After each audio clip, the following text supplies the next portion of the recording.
All right, boys and girls, it's 6 p.m. on the dot, and let's get right to it because we've got some serious business to attend to today.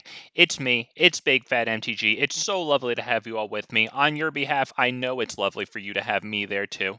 Thank you. And also, I suppose, you're welcome. We're playing Gishath today.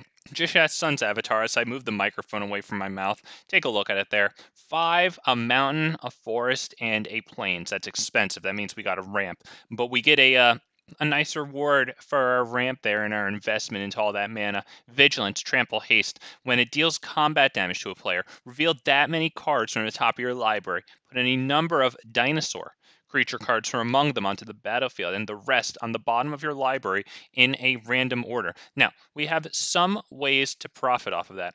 But first, since that is a whenever it deals combat damage to a player ability, that is why I put Embercleave into the deck today, because Embercleave is going to give Gishath +1/+1. Okay, yeah, that's good because we get to look through more cards off the top of our library. +1, right? And double strike. Yeah, and trample too, but it already has double strike. So, or it already has trample. Sorry. So double strike. So that way, that ability could trigger more than one time. I wonder if that would happen or if they would just concede. We'll have to see. But either way, yeah. So I got that. I thought that might be nice, and it doesn't even have to go on Gishath, right? Because I mean, you've probably played against Embercleave, right? I mean, it can go on pretty much anything and be deadly, right? So other things that we have to benefit from that, let's take a look. Terror of the Peaks here. Whenever another creature enters the battlefield, like by Gishath's effect there, Terror of the Peaks deals damage equal to that creature's power to any target. Hell yeah, William. How you doing, man? Good evening. Any new dinosaurs in my dinosaur deck? Did I put any new dinosaurs? I don't think I put any new dinosaurs in here. I put Embercleave in here today to see if I could make that nice alongside Gishath, but that's about it. Let's see. What else do we have to profit off of Gishath's ability here? Well, I suppose we have Masked Nexus. In a way, it's not the strongest, but I do like it. For 4 colorless mana, creatures you control are every creature type. The same is true for creature spells you control and creature cards you own that aren't in the battlefield. Like, we do have a whole lot of non-dinosaur creatures down here that, help us ramp into our bigger dinosaur creatures. Gishath, Zakama here. Hell, even Nyx Bloom Ancient isn't a dinosaur, but it's fantastic in itself. So yeah, Masked Nexus making all of our dinosaur cards and non-dinosaur cards, sorry, dinosaurs. Yeah, that's really nice. And it even taps, it's a nice little mana sink because for 3 colorless and tap it, we can create a 2/2 blue shapeshifter creature token with changeling, which means it's every creature type. So therefore it's a dinosaur, right? That's not super useful. I guess the biggest thing we could do is honestly it triggers Terror of the Peaks and deals 2 damage there. But we also feature a lot of ramp in this deck. Let's see. Obviously, you've got stuff on the lower end here, like your Drover of the Mighty. This isn't really ramp, but it reduces the casting cost of creatures. This, blah blah blah. It's kind of boring there what the rampers are. But let's talk about some big ramp that we have. We've got Nissa, who shakes the world here. Whenever we tap a forest for mana, add an additional forest. That's great stuff. That's going to be mainly used for the ramp, although of course the fact that she makes forests into creatures with vigilance and haste could definitely be useful. Hell, I've even in Historic Brawl gotten her emblem off and won as a result of it. Let's see, we've got Mirari's Wake here. Goodness gracious. Boys and girls, I love this card. If you don't believe in the Mirari's Wake, just wait until I can convince you. I've actually yesterday in the Joda Historic Brawl that I was playing, Spin the Wheel of Joda is the title of that one. I had a nice game with Mirari's Wake where it just enabled me to do pretty much whatever I wanted. And let me see, there's one more. Yep, here he is.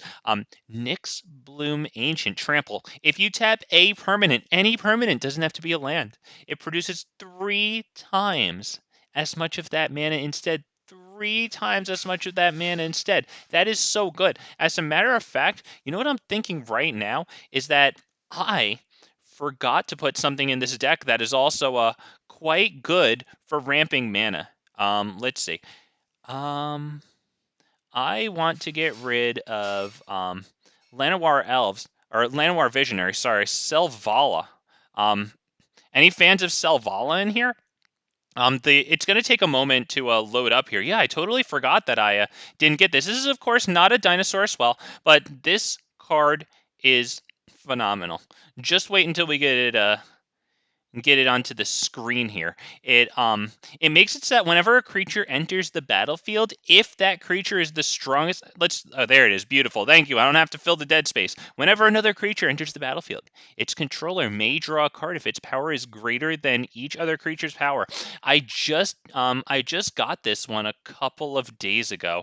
And then you tap a forest, tap it, add X mana in any combination of colors where X is the greatest power among creatures you control. So yeah, I kind of like this one. We're going to see how well it does in this deck. It's not as easy to get super big things as like with the Joda deck, but nevertheless, I think that we could probably use this to at least tap for more than 1 mana a lot of times, and it costs 3, just like the Llanowar Visionary I took out. Of course, that is a 2 and a forest, and this is a 1 and 2 forest, but nevertheless, I think that's fine. We're in a 3-color deck, and I was having not too many problems casting that in a 5-color Joda deck the other day. So shout out to my Joda stuff. I had a great time playing that, but here we go.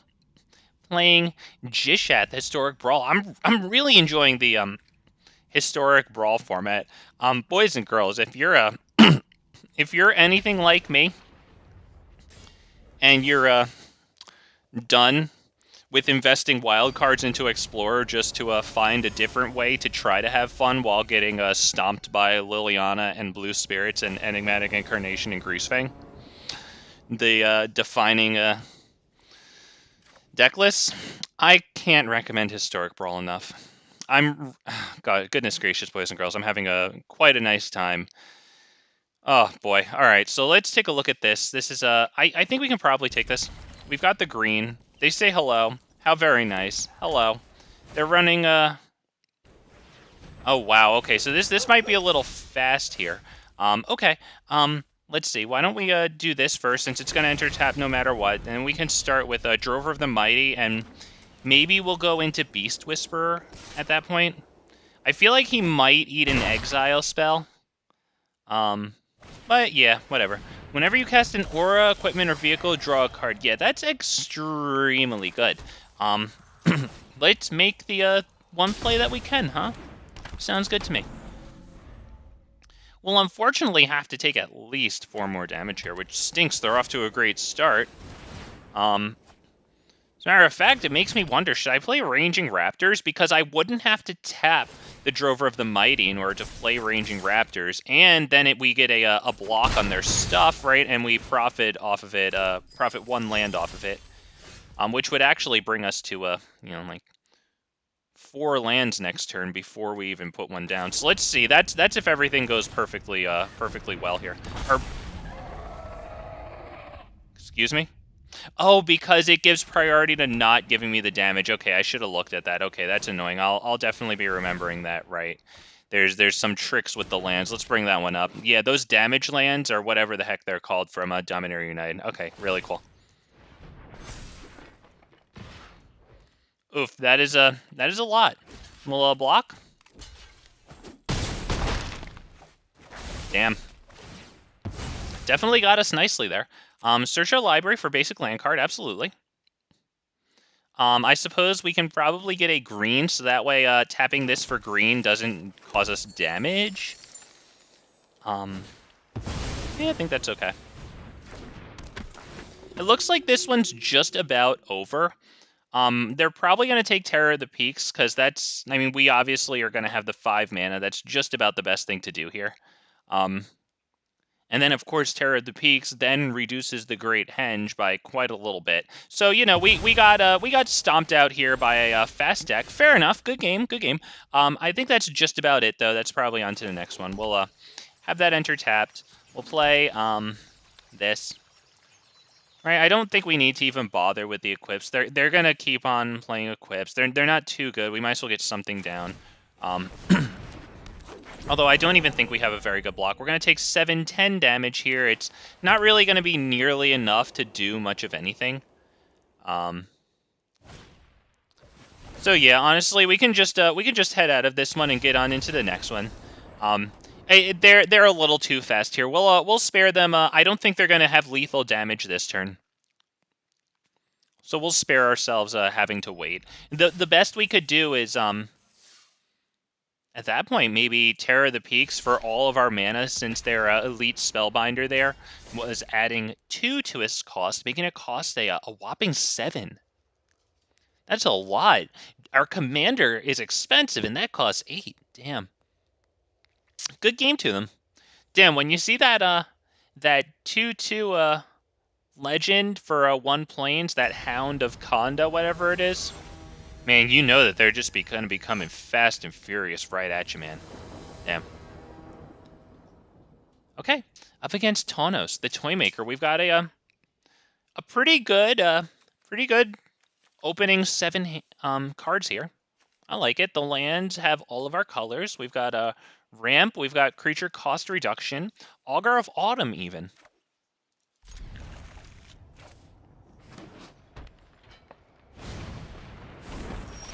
Okay, they get a human onto the field. They got 1/1 for their Lovestruck Beast. Do I have anything that has to come into play? Tap. Nope.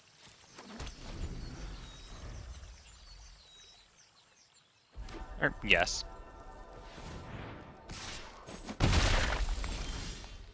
Okay, so I think it's just, is it Ornithopter? Yeah, I think it's Ornithopter. Gets a nice little block on their 1/1, saves us from 1 damage. You never know when that'll be the difference between life and death.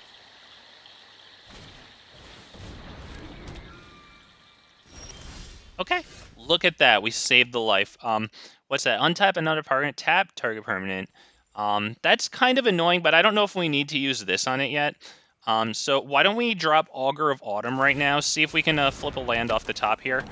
We do. Do I get to choose which side that goes on? Because sometimes it's weird on me. Okay. Yeah, we actually put it down there. I think I'd rather get it down on red now, so that way next turn I can cast Otepec Huntmaster instead of putting it on green and, bringing in Llanowar Elves.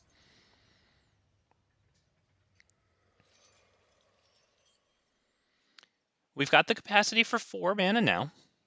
It's probably going to be 6 mana next turn after we drop this land and then play Otepec and Llanowar Elves.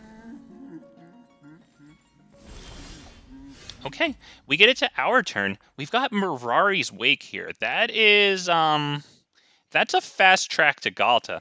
They're all tapped out, so they're not going to counter it.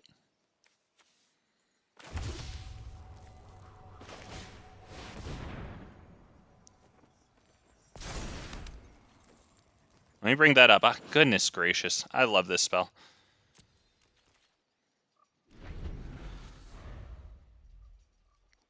Whenever we tap a land for mana, we add an additional mana of whatever type it produced. That is so good. And if I have any non-believers out there, I compassionately invite you to observe. We take... We're going to cast Gishath. We're going to get the Savage Stomp on their thing here. This is probably going to be a little ugly.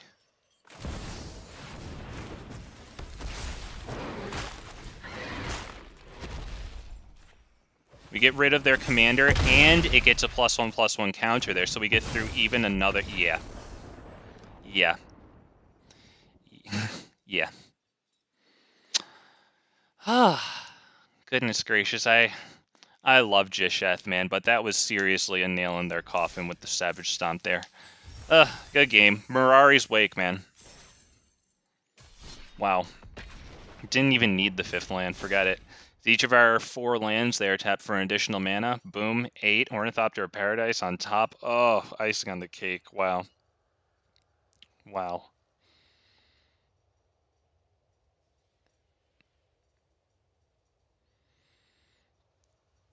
I love the Gishath art, too. I love that it's like action. Rusty Richardson with...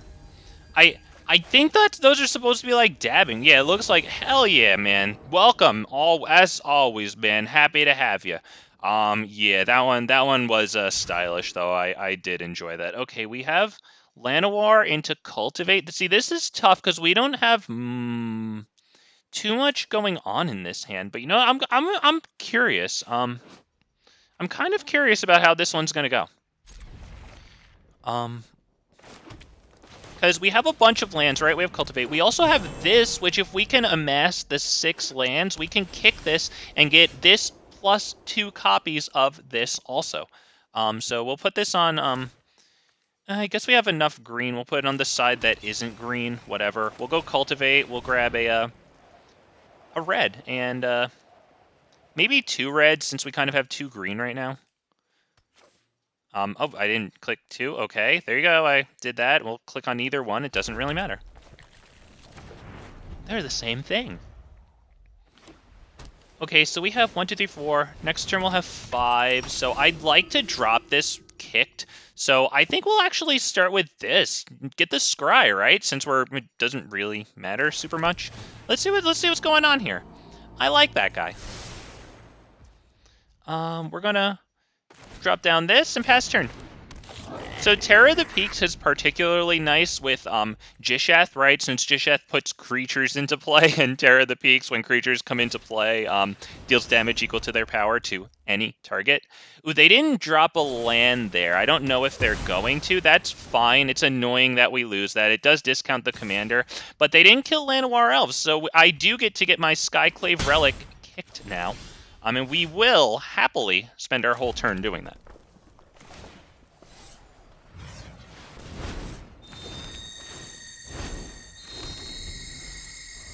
Yeah, pretty nice. The token copies come in tapped, but I mean, we got 3 indestructible mana rocks there for the price of 3 colorless mana. Well, 6 colorless mana, sorry. Yeah, and since they only have this up, I don't know if they're going to be able to kill Gishath with the 1 mana there.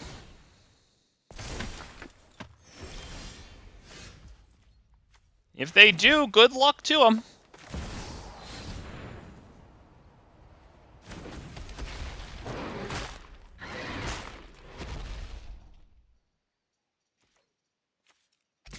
So they'll most likely block with that token. I have to assume, right? Perpetually loses all abilities, then it deals damage equal to the number, then it deals damage to it equal to the number of creatures you control. That definitely sucks, because it's going to lose all abilities. It's big, though, but I believe it loses trample also, so it will be blocked here, which is pretty good by them. Now, does it lose all creature types, too? Because then we could destroy it. Okay, we can't, but I kind of like Terror of the Peaks and then Awakening Sun's Avatar, just so that we can possibly get this big damage to any target. Let's see. I also like this. So let's see. We have loads of mana, so let's start. We go Terror of the Peaks first. We have a creature in our graveyard, so we can do this. We're going to get rid of their wedding announcement here. Oh, sorry. I thought that was going to be the damage. My bad. Okay, yep. Yep, we get rid of the creature in our graveyard, and we exile their wedding announcement. Not bad. And we will swing in with this so that they're forced to chump block it, because that's still a hefty amount of damage. Oh, they don't chump block it. Okay. I am wrong. They were not forced to do it. Yeah, this, whenever another creature enters the battlefield under your control, they gain 1 life. Okay, that's probably worth keeping around. Yeah. Elspeth conquers death. They're probably going to get rid of terror because they kind of have our commander neutered a little bit there. Which is too bad because we miss out on the Awakening Sun's Avatar 7 damage there. Nevertheless, I think we hit Iganjo here.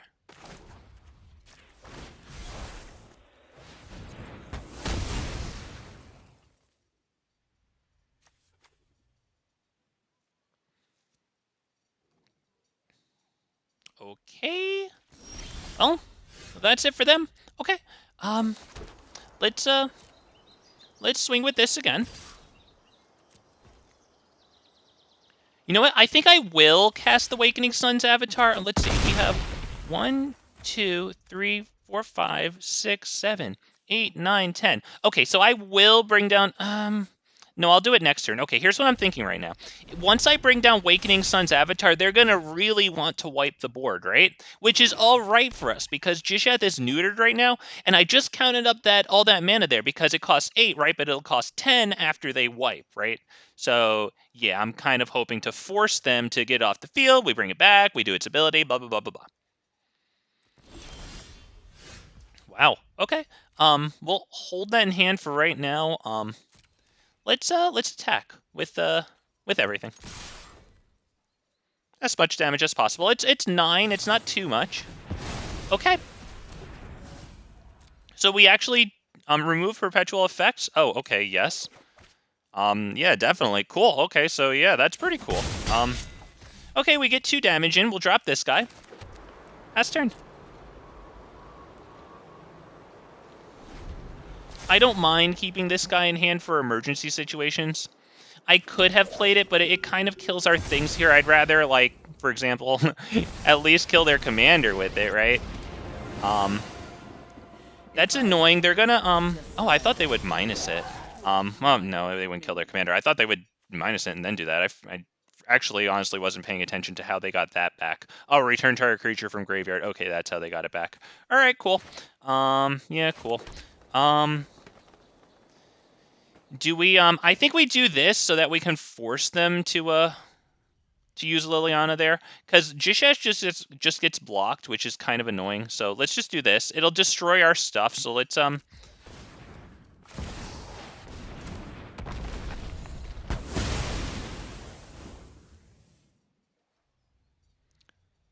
right, they're down to 2 cards, but they get a bunch of cards from freaking Liliana.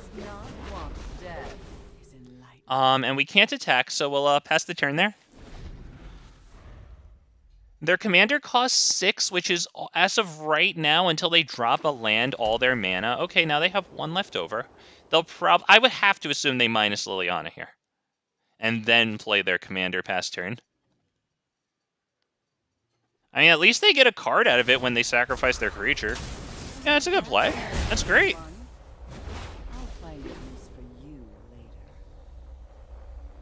Now, hopefully they only play their commander, because I do want to swing Gishath in at Liliana. Oh, they obviously have some sort of combat trick up their sleeves. All right, let's take a look. Gishath costs 9. We have... hang on, I gotta move my text box out of the way so I can see. Oh, I have 3 forests there. Okay, so 1, 2, 3, 4, 5, 6, 7, 8, 9, 10, 11, 12. Damn. If only. Okay, I think I do... I think I do Gishath here and swing in, but they're obviously waiting for me to do Gishath, so maybe I don't do that. Let's do this. Right, it's pretty obvious that they're just going to hit some sort of instant speed spell there, so let's pass turn. We'll wait until their end step, and then we'll put the creature into play there. This is also nice because now any creature we reveal with Gishath is going to be a dinosaur.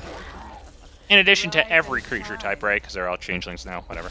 Okay, this is getting a little too good for them. They're doing a great job. This might be pretty bad for us. Deal with me than with demons.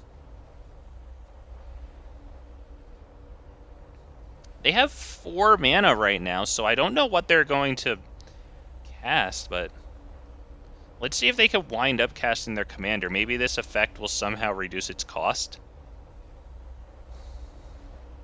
Honestly, I look at that Planeswalker ability and I fucking like accept an offer. Like how many like newfangled freaking keywords are there in there? Okay, so let's take a look at what's going on here. Creatures you control get, but whenever you draw a card, you gain 2 life. Oh, that's pretty cool. Okay, yeah, okay. I assume they're going to end step. We'll just do this right fast. Get a nice 2/2 on the field. It'll be able to attack. Okay, they'll still probably do something to Gishath, so we're actually going to do this. Does it matter what I put it on? Not really. We'll do green, because I know I have a bunch of things that have a bunch of green in their manas. We'll do this. How's Liliana looking? She's looking like she can -4. Yeah, that was pretty obvious, but nevertheless, what are we going to do? Never cast Gishath, right? And And we'll swing in at Liliana. They'll make their block and draw a card, which is annoying, but I feel like we have to keep their creatures low. It's looking like it's about it in terms of card advantage here. It's looking pretty bad.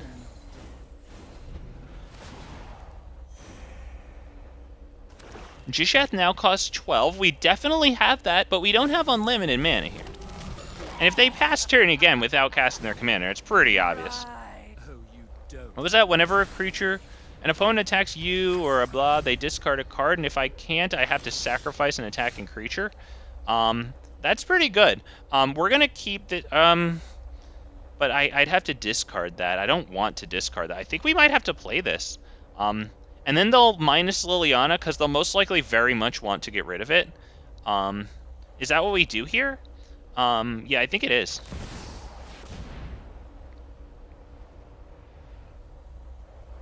Because I think whatever they have, slotted for Gishath here might have to go to that guy. No attack.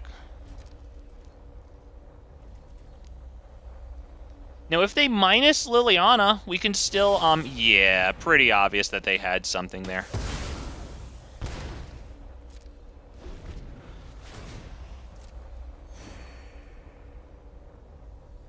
And they're also drawing more than us per turn, so that's going to be rough. This is looking like it might be over and we just, haven't, gone through the formality of playing it out yet. These are my terms and my price.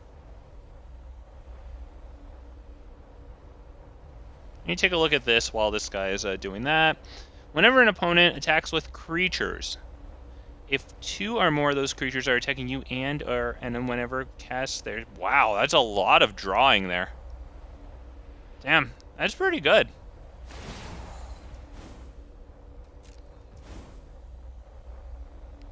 Okay, I just wanted to read those really fast.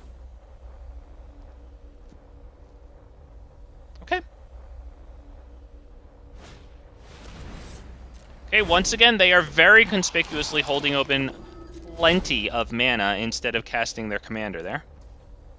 Yeah, they're passing turn. It's pretty obvious that whatever we play dies. Pretty freaking obvious, right? Not gonna lie, this freaking blows. I'm ready to be done with this one. Reckless Rage, I mean, that is pretty good, right? Because we can use it on this. I feel like I should do that, right? Because we're just gonna play Gishath and it dies immediately, right? Why don't we do that so that when we play Reckless Rage, at least we don't have to kill it. I feel like they'll just kill it. I'll resign, and then we'll go bye-bye. Yeah, good game. Fuck you. Just, it's pretty boring here. I honestly, if I wasn't on camera, I would have conceded earlier. Fuck that shit. Damn. And good game because it's effectively card advantage there. They're drawing more than 1 per turn there. They've got Liliana as a draw engine there, the Dreadhorde General. Whenever a creature they control dies, they draw a card. That's super good, man. Oh, boy. Right, because even if they have to block Gishath with the zombie tokens that she creates, boom. Yeah, they're doing a great job there, so good game to them.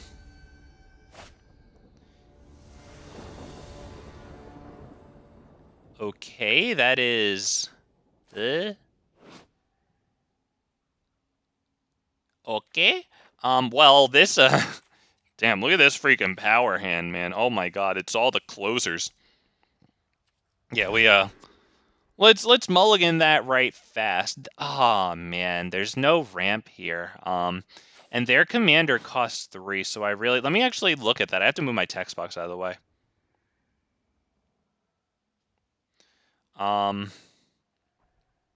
Yeah, I don't know if we can do that one. I think that's a mulligan.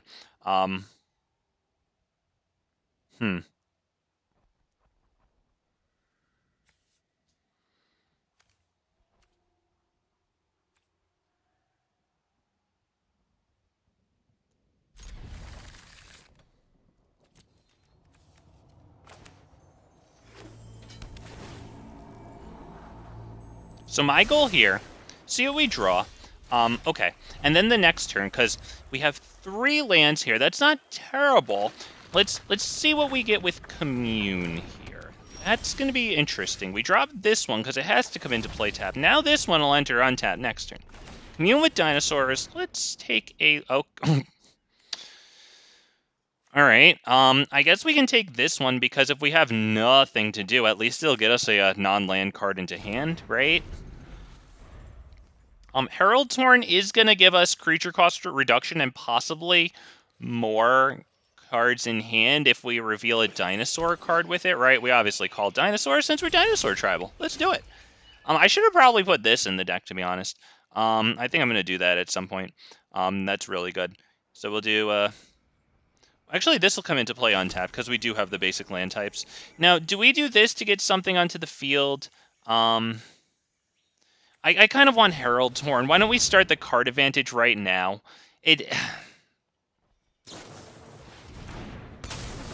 Okay, they flash in their commander. Very good. We hit Dinosaur. Damn, that dragon there is really tempting because I also play dragons. Shout out to my playlist, cheap plug. But yeah, I just always am about to click the wrong one on that with like two things that I play a bunch like right next to each other.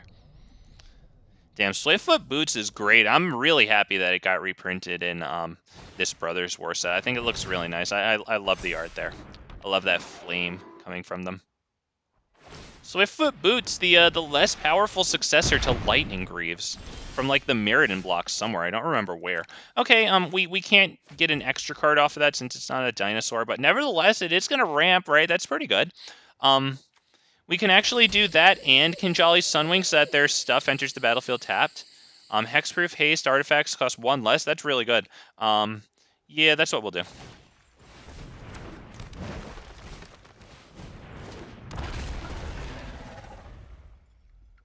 So if we control a creature with power 4 or greater, and we don't right now, but it is important to keep this in mind, then we draw 2 cards. Or draw 2 cards. It dorks for 2 mana of any one color.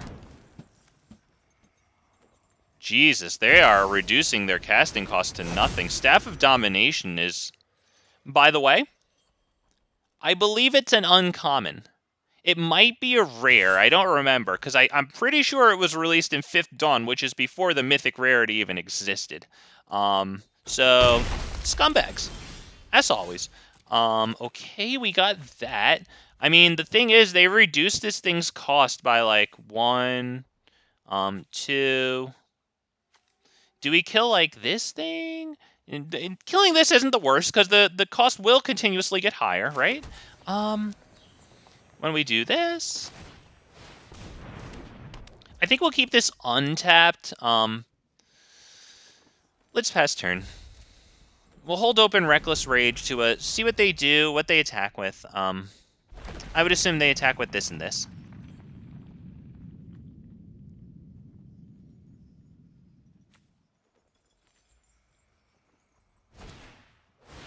Ugin. Oh dear. Yeah, that's good. They can blow up any permanent, is it? That's 1 or more colors. Yeah, that's really good. They might not... They don't even really need to that. We don't have anything super good right yet, and we're not getting any use out of Garruk's Uprising, unfortunately. Yeah, that still is a good one to go after, yeah. So if they attack... Let's see, what's this at? It's at 1. So if they attack with their commander, I can Reckless Rage on their 2/2 flyer, and then get a clean attack in at it. So I wonder if they'll attack. They might not. Oh, that sucks. Yeah, we'll take that. 1, 2, 3, 4, 5, 6. This is looking like it might be a bit of a non-game, unless we draw a land here, which is actually really good. So we can play this for, we have enough red, I think. 1, 2, 3, 4, 5, 6, 7. So I think we play this, and, maybe we swing in at Ugin, because, that way they can't get they can double block it, but they'll lose their commander and something that's discounting it. So we'll attack here, and you know what? We'll also attack them just to bait them to not double block Gishath here, because like that costed everything we have, you know. So if they want to get the clean block on Kinjalli Sunwing, I'm honestly fine with that. Right? It's just to keep Gishath on the field, really. It's too bad that we can't also do Reckless Rage, because then we could kill one of the things they're double blocking with. But nevertheless, We were doing nothing, and now we actually have something. So it looks like they will ultimately settle for the double block. We still get 2 damage, and maybe I should have attacked at Ugin instead. Move your commander to the command zone, yes, but he can only plus now. We can swing in at him with Kinjallis, should we be fortunate enough. Their commander costed 2 right now. That's pretty darn nice for them, since artifact spells cost 1 less. Something here has historic spells cost 1 less. That's great stuff for them. Fortunately, their commander entered tapped, so Kinjalli Sunwing does get a nice attack in there. That's pretty good.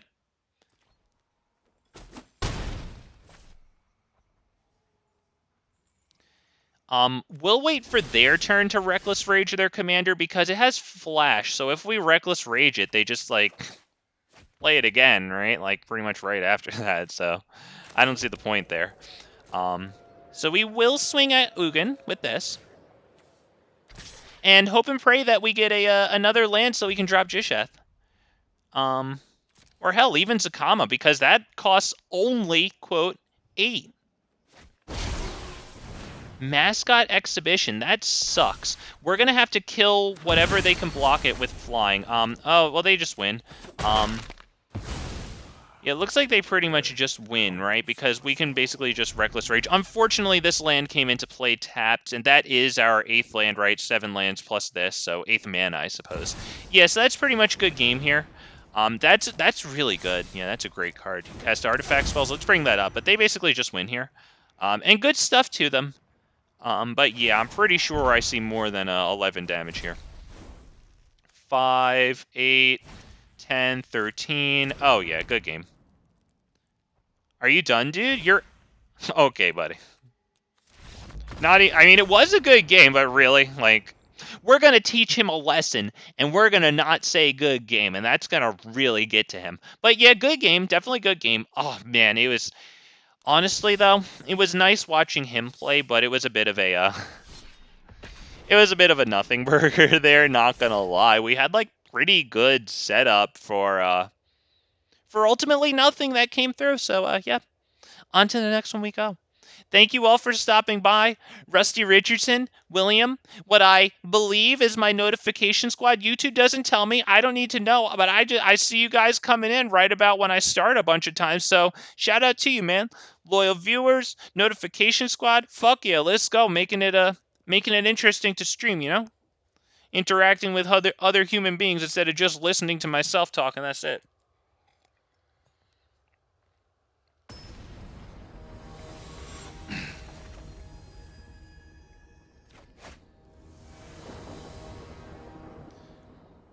Okay, we're up against Crayon Crylate. Crayon Crylate. Okay, cool. Let's see. Am I really gonna have like nothing burgers again, dude? Like, what am I supposed to do here? Ramp into Maskwood Nexus? If I had a creature, it would be alright. Damn, because I love seeing ramp, but that's just nothing but setup with nothing to actually pay off for it. Kind of the opposite here. Like, Death Gorge isn't good enough. No ramp isn't good. Oh my god, okay. Alright, well, since we've been doing so well today, I guess we have to pay our dues and get the forced loss here. Nevertheless, we drop Zakama. We drop... this, because unfortunately, as much as I love it, it's just... Oh, it hurts to get rid of the Mirari's Wake. It really does. Okay, both of those will come into play. Untapped if we choose. I was just checking to make sure this wasn't one of those always comes into play tapped, because I kind of screwed up earlier today. I didn't play one of those when I should. They've got the Hall of Storm Giants. I'll do my best to remember that. We'll see how good that goes. Do I do Goblin Anarchomancer this turn, or do I wait and then do Goblin Anarchomancer and this? You know what? I think I'm going to do Goblin Anarchomancer just in case they counter it, right? Because, I mean, like, you never know. Their commander is actually Urtai, who does counter stuff, in fact.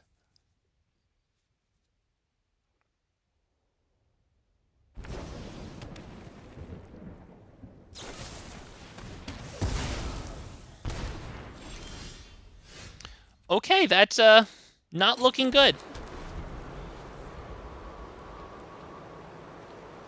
Unfortunately, it looks like we might be up against a little more of a control-y, what do you call it, strategy, and I think I'll do this one. I don't think Urtai can kill that, right? Destroy another target creature or planeswalker. Alright, so at least this is safe. It might not matter too much. They're debating holding open their commander. I guess they settle for this, which is a phenomenal card. And it taps for 2 mana in any combination of colors. That thing's freaking good, man. Look at all the stuff it can get you into your hand. Gosh. Great stuff. Maybe Garrick's Uprising and then this guy. Because, I mean, if they want to play Urtai on that, like, go for it, dude. Like, I mean, it's a pretty good card. We don't even really have the mana to search for a dinosaur card, and then even when we do, like, they could just hold open their commander, right? So, yeah, it's kind of sucking right now that we're down a card, or 2 cards, actually, against control. Right, because it's all about card advantage against control. You want to run them out of counters and then actually play the freaking game. Okay. I think we'll pass turn. Right, they're obviously just holding open their commander. Urtai? Resurrected. Oh, no, unfortunately we don't even have the 2 planes to be able to activate this, so that's just gone.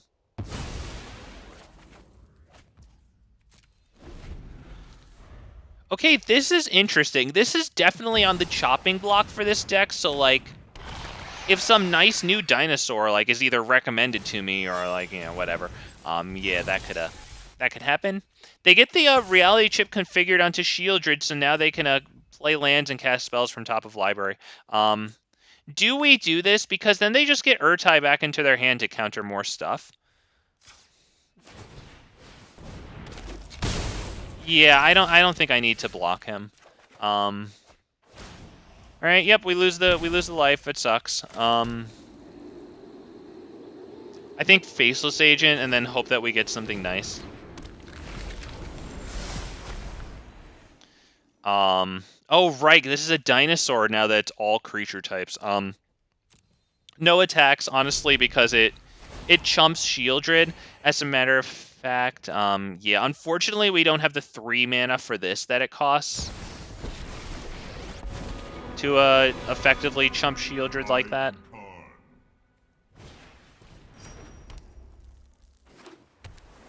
Yeah, that's the reality chip letting them cast on lands and spells off the top of library there. Let's bring that up. They got a nice cosmetic style, too, for it. Nice little anime waifu style there. There you go. I like it, though. Nicely done. Yeah, this one's looking like it's just about done, too. Wow, they switched the configure over to that. Okay. Maybe they're anticipating losing Shieldred. I think I want to keep Urtai on the field, honestly. Let's no blocks there, just so that maybe we can build up an actual defense against Shieldred. Yeah, we lose the life. That sucks. I think we might have to try Terror of the Peaks. I don't know what else to do. It also gets us a card out of Garrick's Uprising. Yeah, not exactly what I wanted there. No attacks. That's looking like it's probably Death by Shieldred at this point.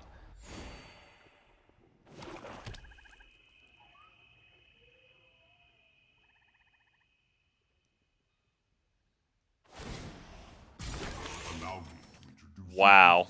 With power and toughness each equal to the number of artifacts you control. Oh, well, fine. It gets +1/+1. Okay. Wow, so now Urtai just comes in and out at the end of every step. They're going to destroy the Terror of the Peaks, and then we draw cards. So what? They swing in for a lot of damage, and then we probably just draw a card and lose off of that. Good game. Damn. Oh, it's nice seeing all these people play their freaking decks today. Holy shit. All right, let's go right into the next one. Oh, man.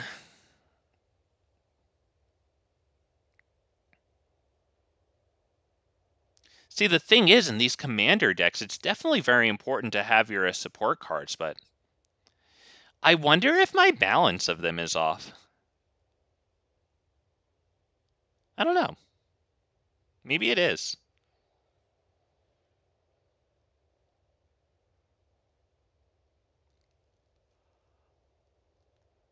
Oh my goodness gracious.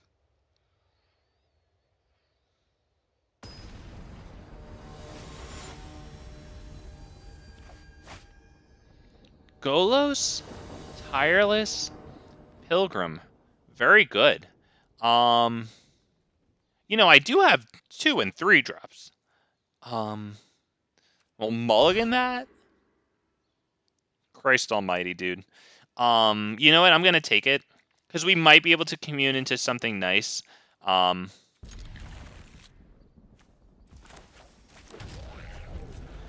We get a draw before we play Commune, which I kind of like, just to keep our options maybe a little more open.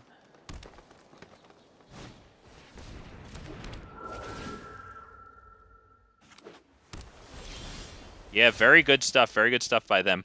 Okay, so we get this, which is actually nice because it's anything at all on the field. And we'll hit this one, see what we get. Okay, we'll take this one, I think, a little more flexible.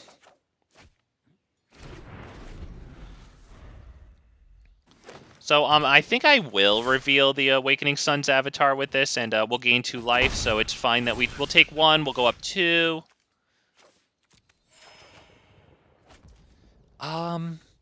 Yeah, we'll drop this, we'll pay the 2 life, we'll hit the Runic Armasaur, see if they counter that. They are holding open a blue mana, it just hits with no problem. I think we will attack. There you go. We tied it all up. Let me bring up Runic Armasaur. He's kind of interesting. He doesn't always work out. It doesn't look like he's working out right now, necessarily. But, you know, could happen. He's a dinosaur, so since he's some in-house tech there, right? A nice little tribal friend there. Ooh, they're looking at our Runic Armasaur while they're going through the cards there. I wonder if they're debating picking up a kill for him or not. Let's see. What is this? What does this let them get again?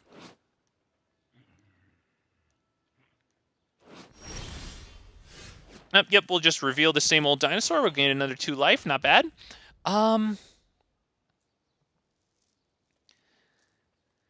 Damn, do we think that they got Wrath of God?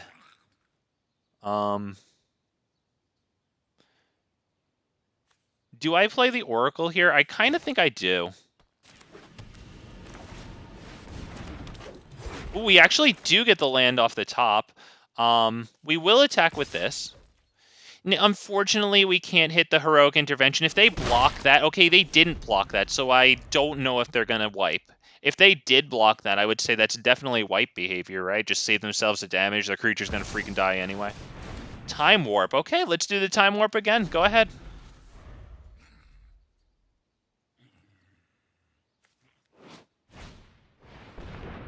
Ooh, they get their own Oracle. They didn't get a land, though, but they got Terror of the Peaks. Damn. Reveal a dinosaur card. Yes, please. Hopefully we get some lands off the top. We do not. As a matter of fact, I can't even do Goreclaw into Heroic Intervention. They can get Terror of the Peaks down, but it doesn't look like they get too much down after it. Yeah, they have 2, 6. Do I want to risk bringing down Goreclaw? Because I can't do Heroic Intervention after it. I actually think that I do. Yeah. And then once again, we attack with that one, and I think that's it. Yeah. I mean, I could try to force the issue with Oracle of Moldiah, but I don't want to lose it. So we just hope that after they play their Terror of the Peaks, they don't play too much more.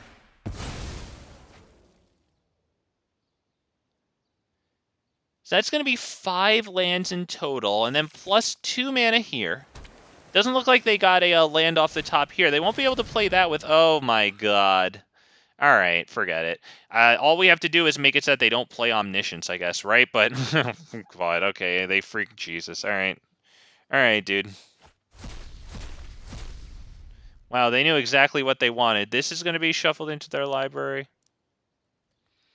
Yeah, they just shuffle this into their library.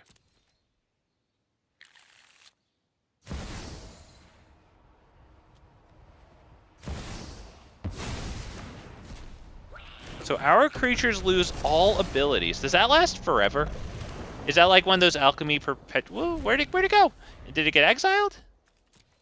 Oh, it's here. Oh, it's an enchantment. Oh, okay, yeah, then it's definitely gonna last. Wow, Nyx Bloom Ancient. We basically need a land, and it doesn't look like a... I mean, we might as well do that, right? Because our creatures don't have any abilities, and they're just 1/1 now. We can't do this, unfortunately. I think all we could do is this, and then destroy that enchantment. Does it have anything to do? Enchanted player can't activate abilities that aren't mana abilities. Yep, good game. They definitely got us there. Not gonna lie. Jesus Christ, can we play a game? I've played this deck before. I've had fun doing it. Let's do that again. Let's have some fun playing this deck. Let's go. Into the next one. Let's do it, boys and girls.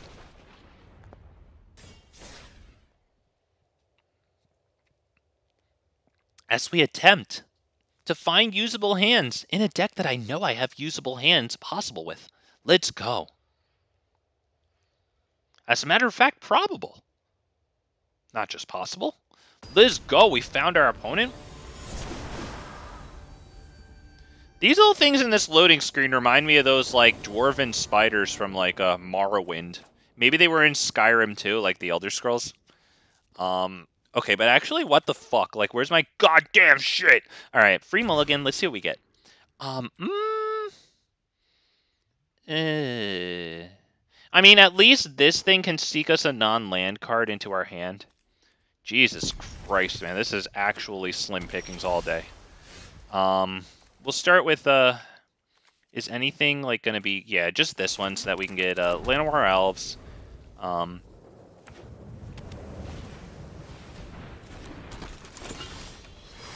Right, yeah, especially now that I see this, I think we'll try to Llanowar Elves into it a little faster. So, this one down, Llanowar Elves, pass turn. Drafna. Oh, cool, I got one of those at the pre-release, neat. Copy target artifact spell you control. Damn. Damn, that's good stuff. Damn, just wait until they cast the portal to Phyrex. Yeah, Jesus Christ, man.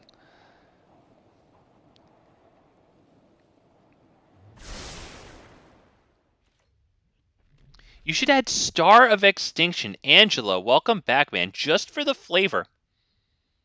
Yeah. I like it. Yeah, I like it. We could take out, Burn Down the House for it, maybe? I think I have Burn Down... I actually didn't realize that I didn't have it in this deck. I thought I did have it in this deck, but yeah, looking at the deck list, I was like, well, damn, I didn't add that? Holy poop. See, okay, so here's my thing. I'd love to cast Goreclaw. Let me see, this costs 8, and Goreclaw would bring it down to 6, so we wouldn't get it next turn anyway. So I think I have to go Guardian Project here. While they're tapped out and unable to counter it, the hand is... it doesn't feel so good right now, so... Oh my god, they're just... Everything is some sort of a copy. Holy crap, they're gonna, like, murder us hard. This is gonna be brutal. So it's definitely Goreclaw to reduce this guy, and we hope that we draw into something nice here. So let's take a look at what we get. Okay, we'll swing for one whole entire damage, I suppose. Hopefully they don't just completely send us to the Stone Age here. But yeah, Angela, I kind of like the flavor, not gonna lie. Yeah, I mean, it goes with the freaking dinosaurs. I guess that's why they had it in Ixalan. Oh man, Ixalan's a great set. Really like the focus on the tribes there. Like, what is it?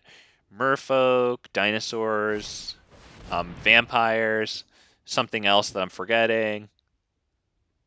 the Celestis. Can they copy it?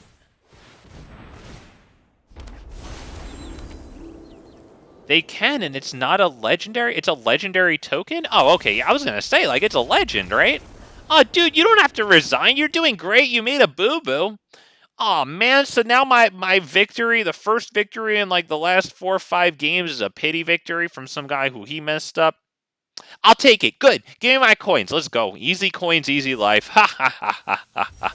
Okay, but let's go to decks really fast, because I definitely like that. I definitely like the Star of Extinction, not going to lie. It is funny. And, I mean, in this format, Historic Brawl, where you can possibly have longer games, you know, like a whole bunch of things interacting in, like, who knows what ways, you know, bigger card pool than Explorer. It might be nicer to, instead of dealing 5 damage with Burn Down the House. I definitely want to keep Anger of the Gods in, because it might be some of our only hope against Ixalan has okay, I want to say Ixalan has Daddy Angrath, okay, Mommy Vraska, and Dinosaurs. So of course, oh yeah, that's right, it had Vraska. So of course it's a good set. Yes, sir. You're damn right on that one. Star of, is that enough? Yep, Star of Extinction. Okay.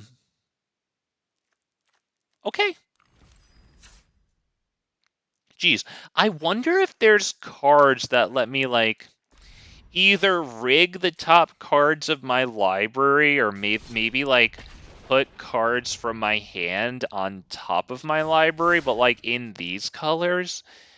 Because, right, Gishath having us, like, look at cards off the top of our library that it can put into play.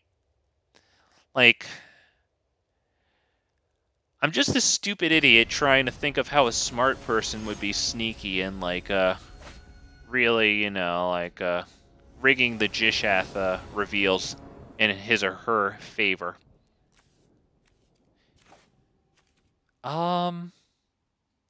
We might be able to keep this, although it has 1 ramp and 1 this,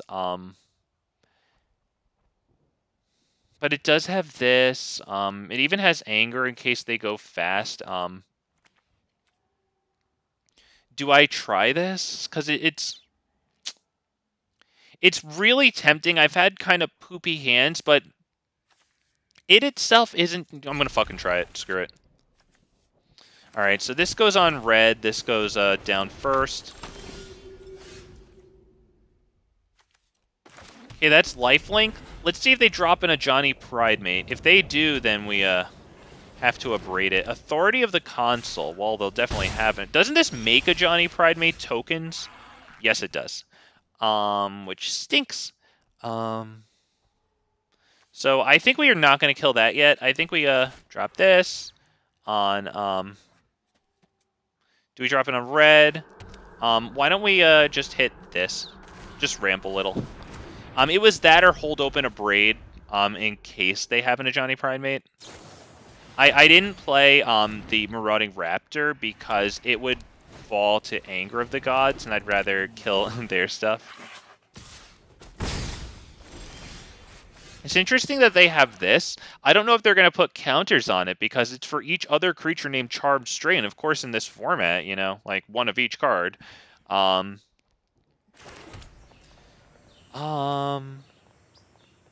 don't we pass the turn? We'll hold open Abrade to hit something like, once again, a Johnny Pridemate.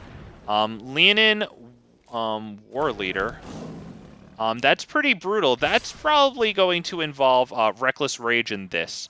So, yep. We'll take that.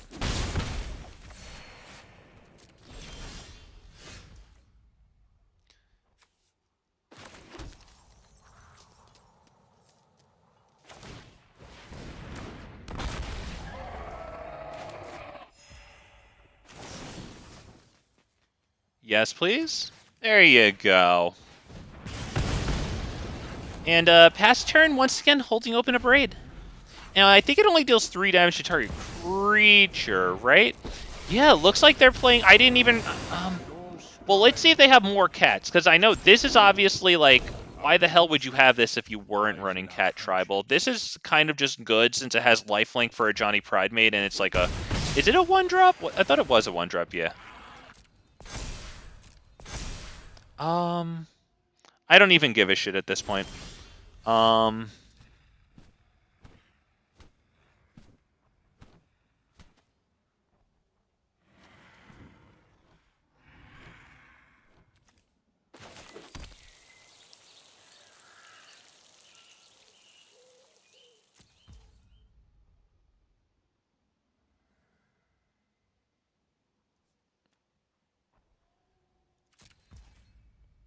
Do I do anything? Do I, like, attack that? I just don't freaking care, man.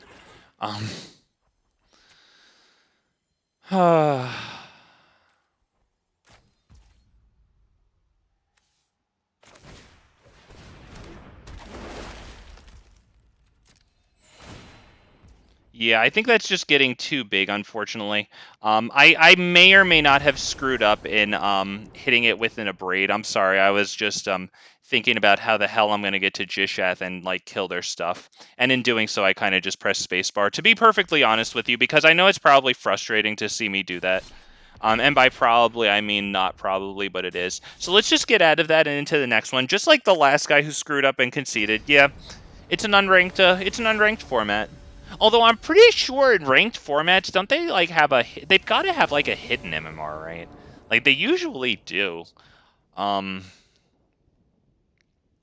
What do we think about this one? I wish that either one of these was like something reasonable. Like I do have stuff in between like little things like this and big stuff like this. And it's nice to see Masked Nexus a lot, but I'm honestly seeing it a lot.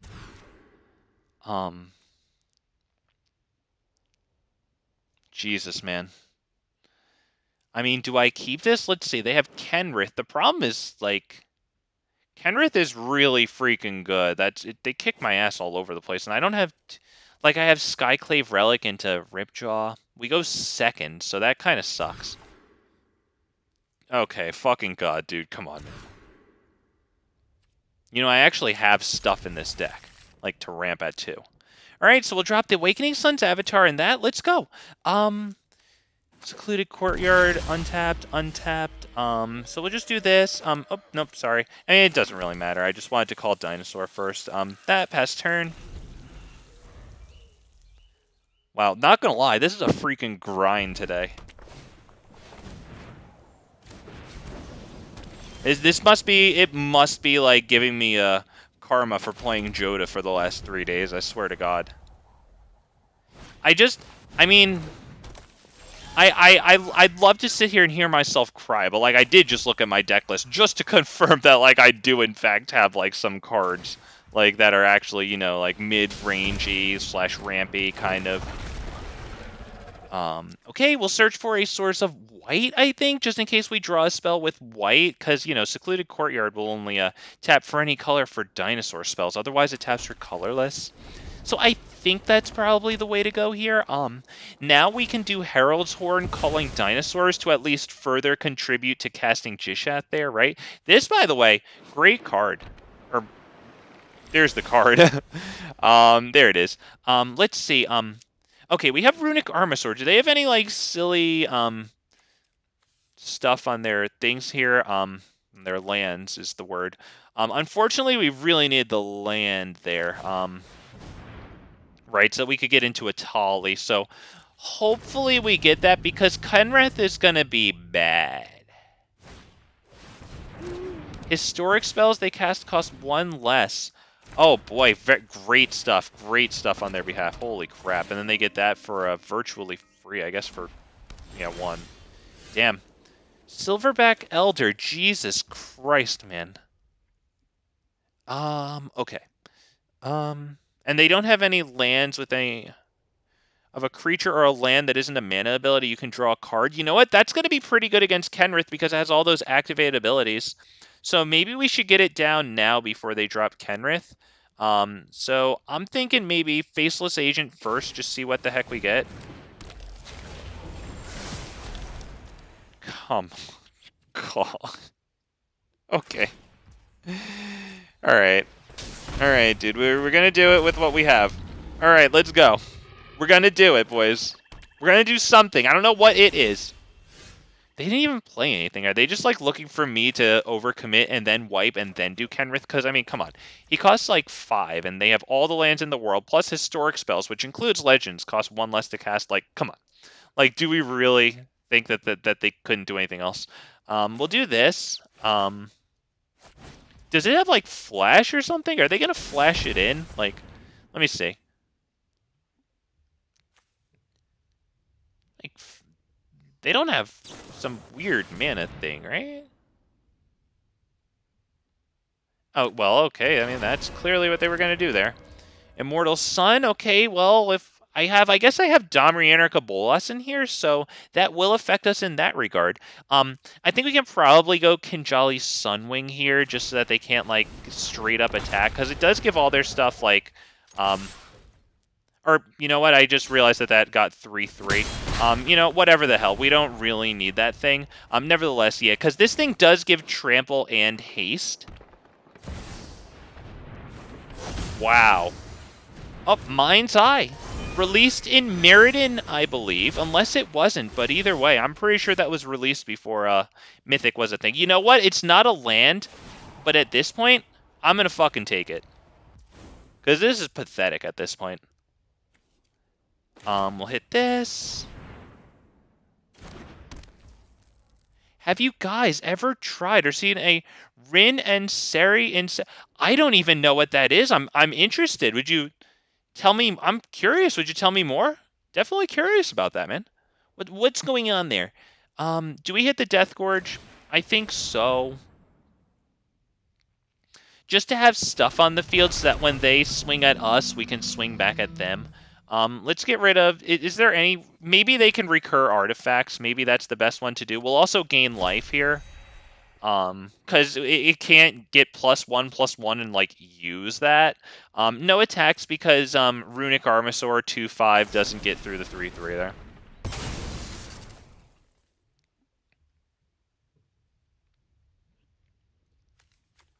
Yeah, but this is, that's freaking it. Like...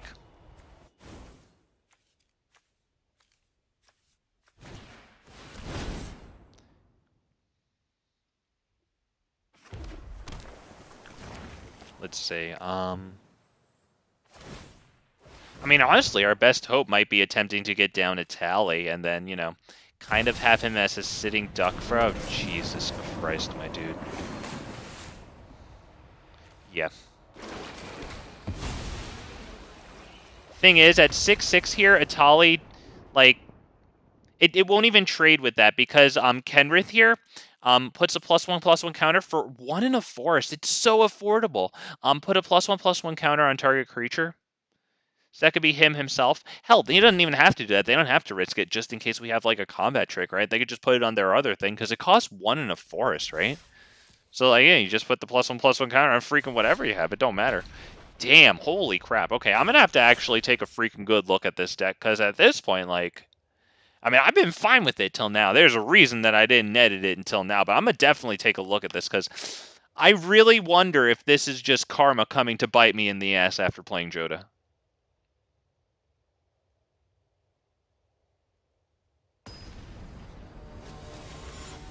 Let's get right into the next one, though.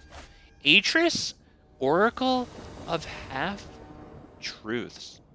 Very well. We have... What? I have cards like Selvala that are reasonable and ramp me into stuff? I have those cards? And Arcane Signet is actually very fortunately right now going to be our source of green. We hope it doesn't get countered. They could drop a blue and Spell Pierce it, which might be one of their best Spell Pierces that they'll ever play. We'll do this on white. That is Arcane Signet into Shaper Sanctuary. Not terrible because we're up against blue-black, right? And they would love to kill our stuff, so dropping Shaper Sanctuary here. Whenever a creature we control becomes the target of a spell or ability, we can draw a card. It's all about card advantage up against control.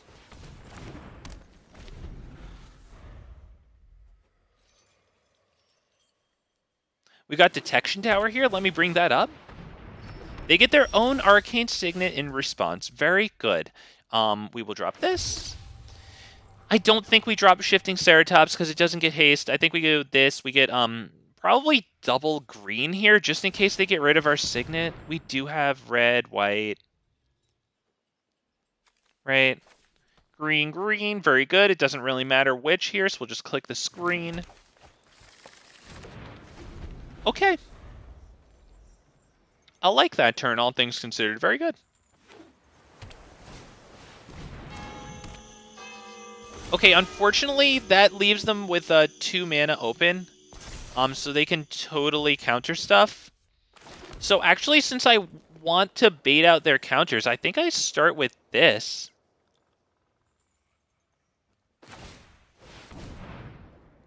Because that's a very good card. Let's pass the turn. I would assume it dies. Wow.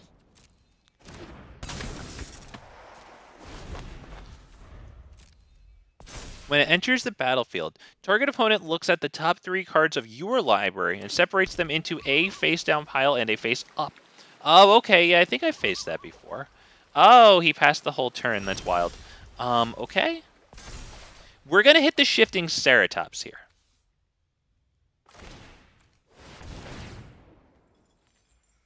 Can't be countered.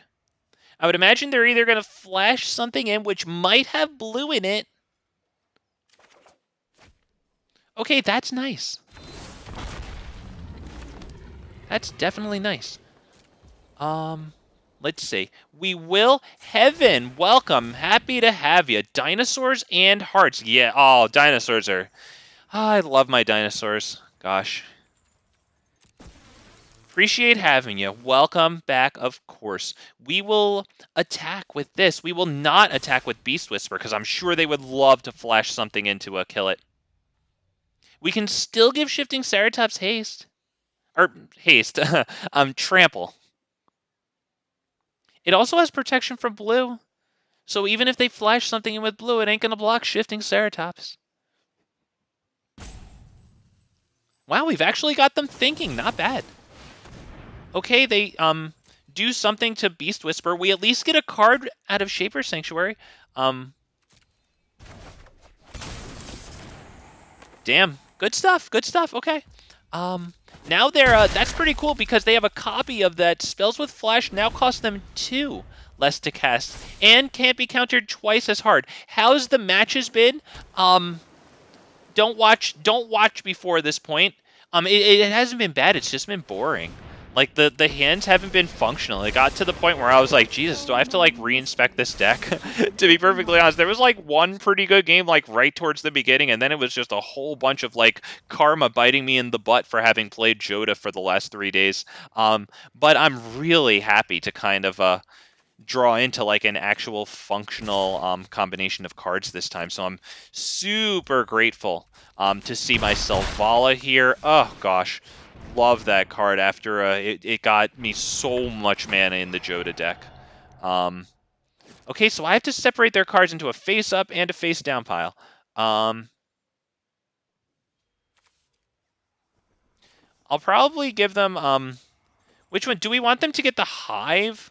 Or do we want them to... Maybe I'll get Counterspell face-up. Or... Sorry. Face-down and face-down? I think?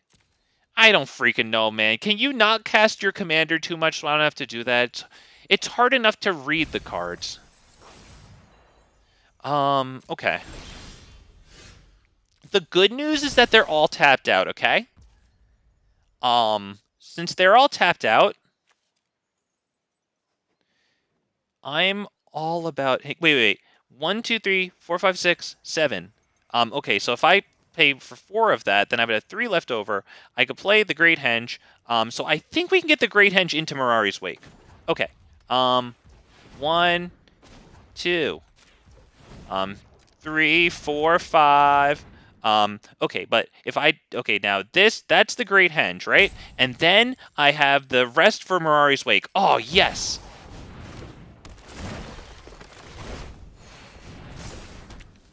And I think we will swing at Narset. We pretty much have to, right? Yeah, they can't block it, because it gets them extra spells. That stinks.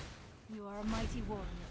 I can see. So that's really nice, actually, that we got the Mirari's Waked into the Great Henge, because, for example, knowing that they have Counterspell in their hand, actually a great way to get rid of that Counterspell, I think, at little cost to us. It is a cost to us, but it's actually by casting our Commander.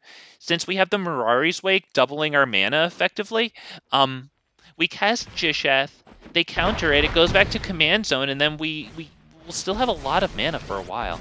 Doesn't this destroy a creature and then we draw 2?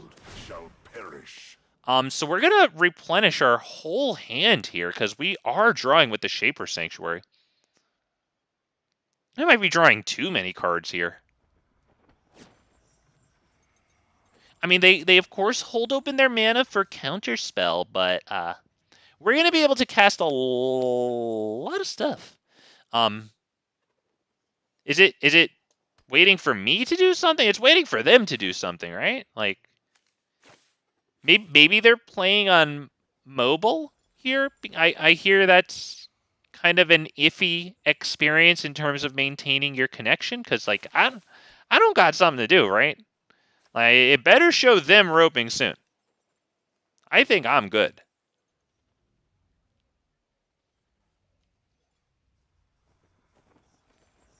As a matter of fact, YouTube says I'm live. OBS says I'm live. Okay. It's not me. I mean, unless it is, but I don't think it is. Honestly, the viewers would know better. Oh, thank you. Thank you. Okay, yeah, maybe he had to run. Okay, that's too bad because this is honestly a decent contest. Brawl on mobile. Oh god, yeah. This application eats up resources in whatever's running it.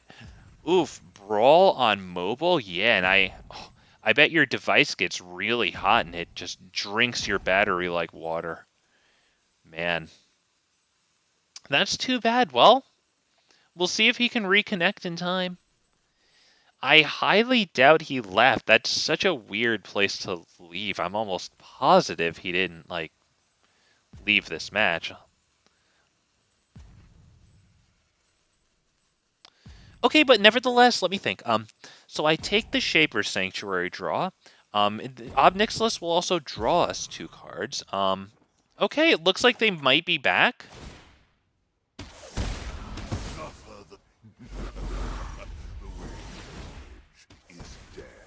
Okay. Looks like they're back. Cool. Very nice. Happy to have them back, not gonna lie. Try not to think too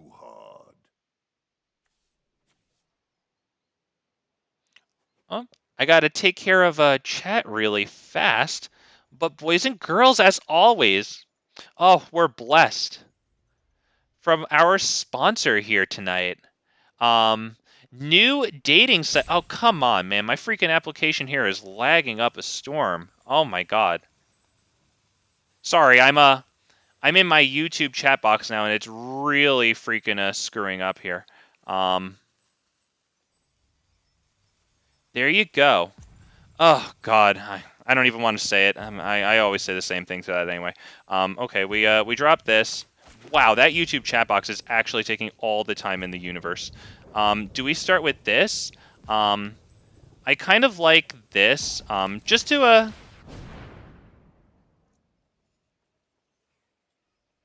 Wait. You actually tapped my Arcane Signet for that too? God, I fucking hate you. Now I can't cast my commander. We have a chance to cast the commander, because I can go Topiary Stomper and... well, no, I can't actually. It would be Oracle of Moldiah. So I can go Oracle of Moldiah and then drop the Mountain, which is less than ideal. I can't believe it actually tapped the Arcane Signet over like this. New sponsor getting up there. Thank you. We moving on up. Let's go. Yep, resolve that trick. Oh my, wow, this is laggy as poo. Wow! Okay, so I get my freaking that, which I deserve. I assume they have their counterspell earmarked for our commander. We'll just get it out of their hand. No problem. They counter the spell.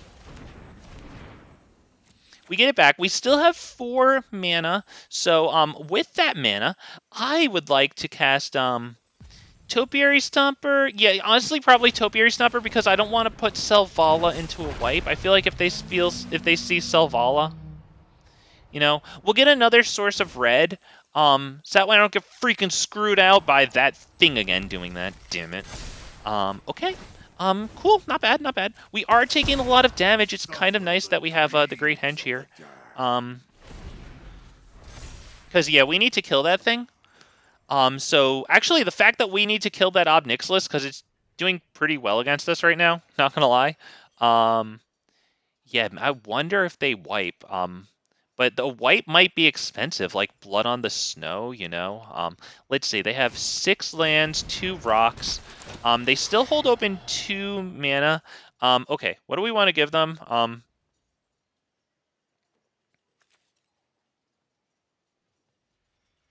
I don't want them to have that. So let's see. Is this pile face up? That pile's face down.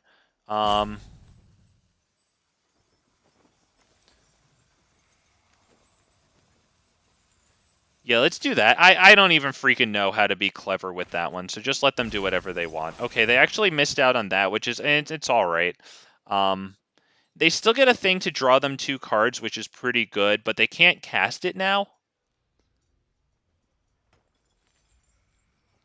They have 2 mana. Actually, we're not going to draw the card there, just because I have so many cards in hand already, and I pretty much know what I want to do. Knowledge is not without. Okay.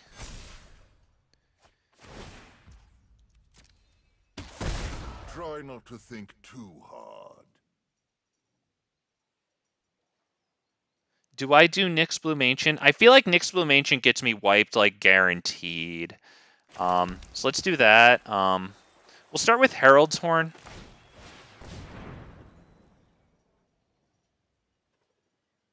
They will definitely not counter that. That is a... I always almost click on Dragon when I'm playing Dinosaurs, and when I'm playing Dragons, I almost... Or, you know, vice versa, whatever the hell I was supposed to say there. Yeah, that's going to be Gishath.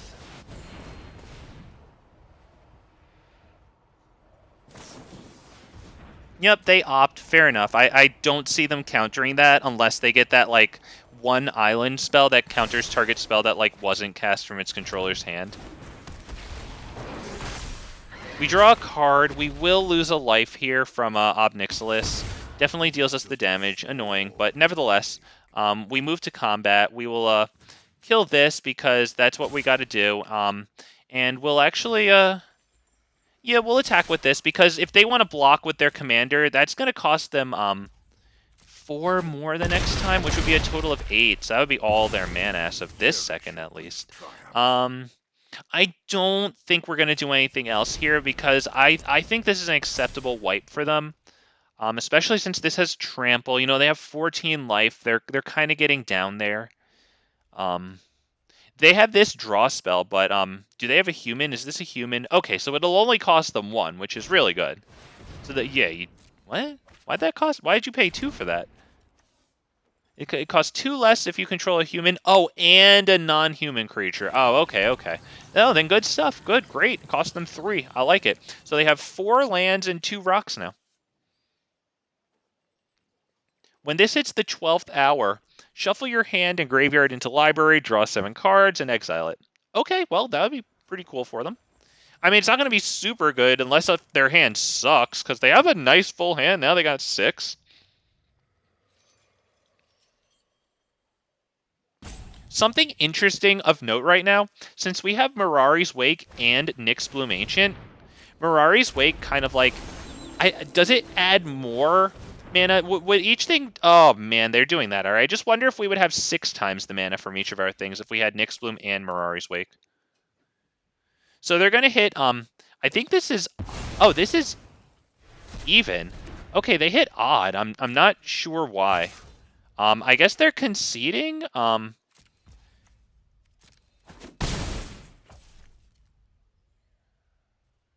Okay.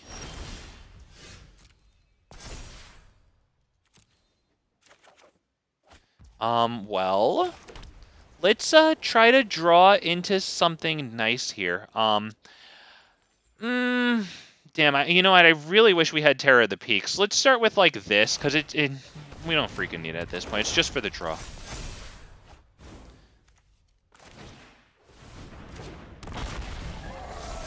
I just want to get like artifact and enchantment removal. Damn.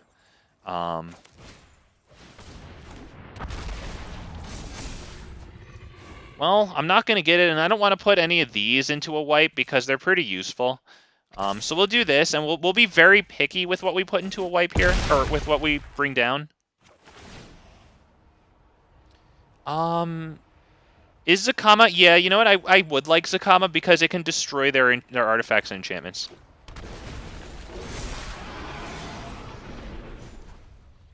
Destroy target artifact and enchantment. This, because they've been working on that for so long, so that goes away.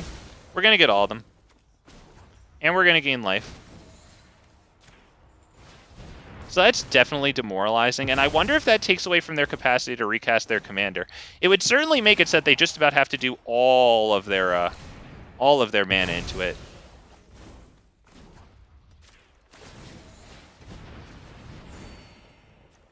Do we even kill their commander? You know what? Yeah, let's kill the commander too. There you go. Oh, poor guy. He just sat there. I mean, at least I was fast about it, but yeah. Oh, poor guy. Good game. Fortunately, we actually did stuff. Yeah! Big fat bastards. Big fat bastardettes, we did it. Oh my god. You know what? Let's leave a like on the video. You know why? It's for moral support. It's for me. It's to help out your content creator. Big fat MTG here has had a rough night with dysfunctional hands and crying to himself that he wasn't able to play the game while the other person was. And it was nice watching them play. We saw some cool decks, but it was more like spectator mode. It was. But you know what? We braved the hard times. We braved the rough season in the end. After the storm, look who was still there, there on the horizon, with their head held high, you know, with their chest puffed out. It was Big Fat MTG in his dinosaur costume there, with his Timmy deck protectors there.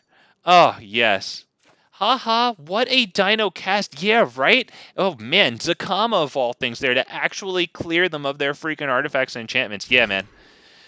Yep. Yes. We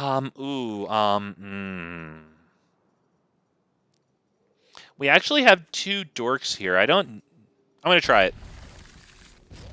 I mean, this isn't a dork, but it reduces the cost of dinosaurs.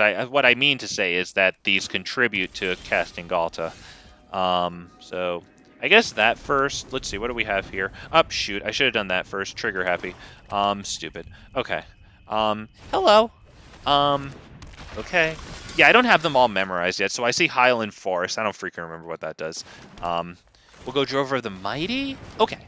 So, if Drover of the Mighty lives, I think I can bring this down, cast Herald's Horn for 3, and kind of wipe the bead of sweat off of my brow that I didn't drop this first turn, but I sort of got away with it. Hopefully, that hasn't happened yet. Let's check out their commander. Oh, it's this guy. Cool. I like this guy.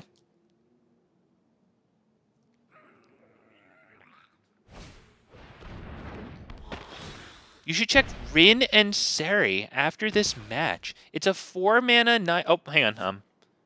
Okay, they're attacking. What does this do? Isn't that the thing that like Rally the Ancestors plays? Okay, yeah, we can do this. Thank the good heavens. Okay, so Dinosaur. I'll definitely check it later on. But yeah, Rin and Seri, especially if you could remind me. But either way, I might be able to remember. Now, I do have goldfish memory, and for those of you who watch my shit, I make no effort to hide that. I know it. Okay. There's a bunch of life triggers. Oh, and they get a draw. Gosh, this is a great card, man.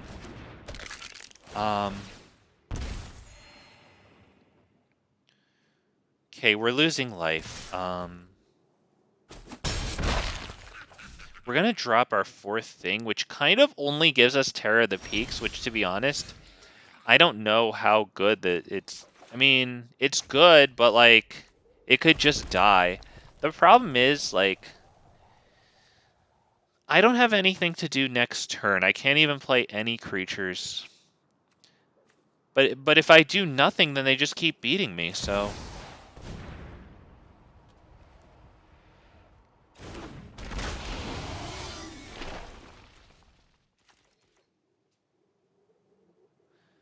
I mean, I don't think they can kill it for 1 black mana. But I'm sure they can untap and defend themselves adequately. Running white and black, I mean, I would be shocked if that thing makes it through the turn. But nevertheless, I mean, I don't think I had anything else to play.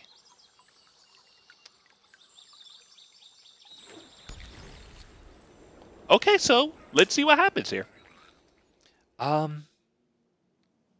Now, Drover the Mighty does dork for 1 mana of any color, so if we can get 1 more planes, we might be able to hang on by casting this from our hand. And we might not, but it's a projection that we can make. If we cast it from our hand, destroy all non-dinosaur creatures. The problem is we would lose a bunch of life, because whenever another creature you control dies, each opponent loses 1 life on that thing there. Oh dear, yeah, that thing is really good.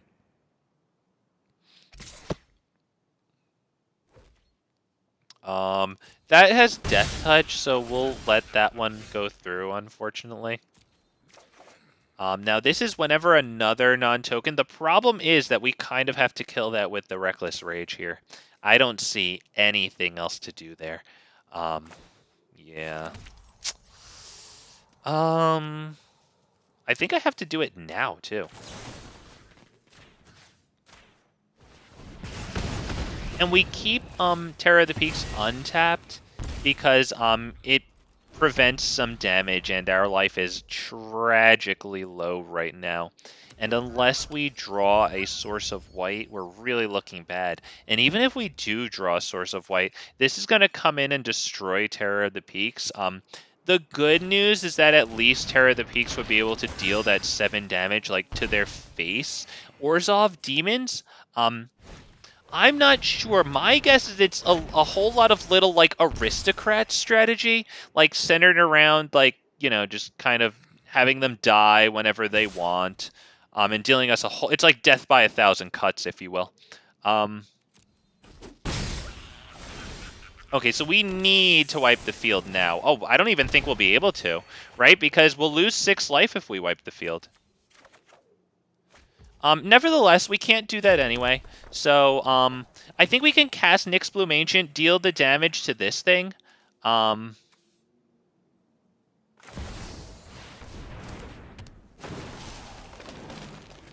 Although they just replay it.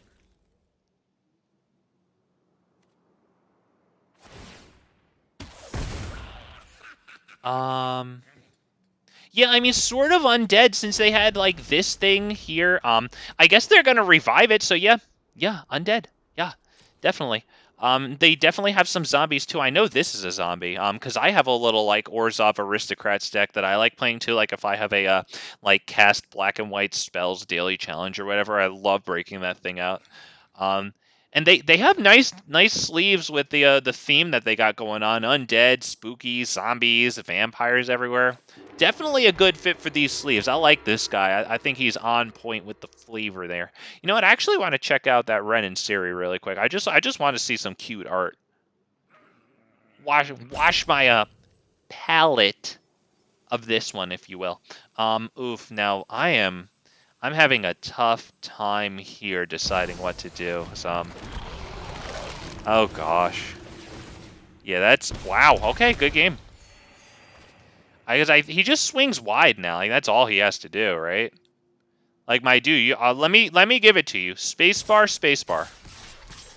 Okay, good enough, good enough. You know, if you want to savor that victory, you click each one individually.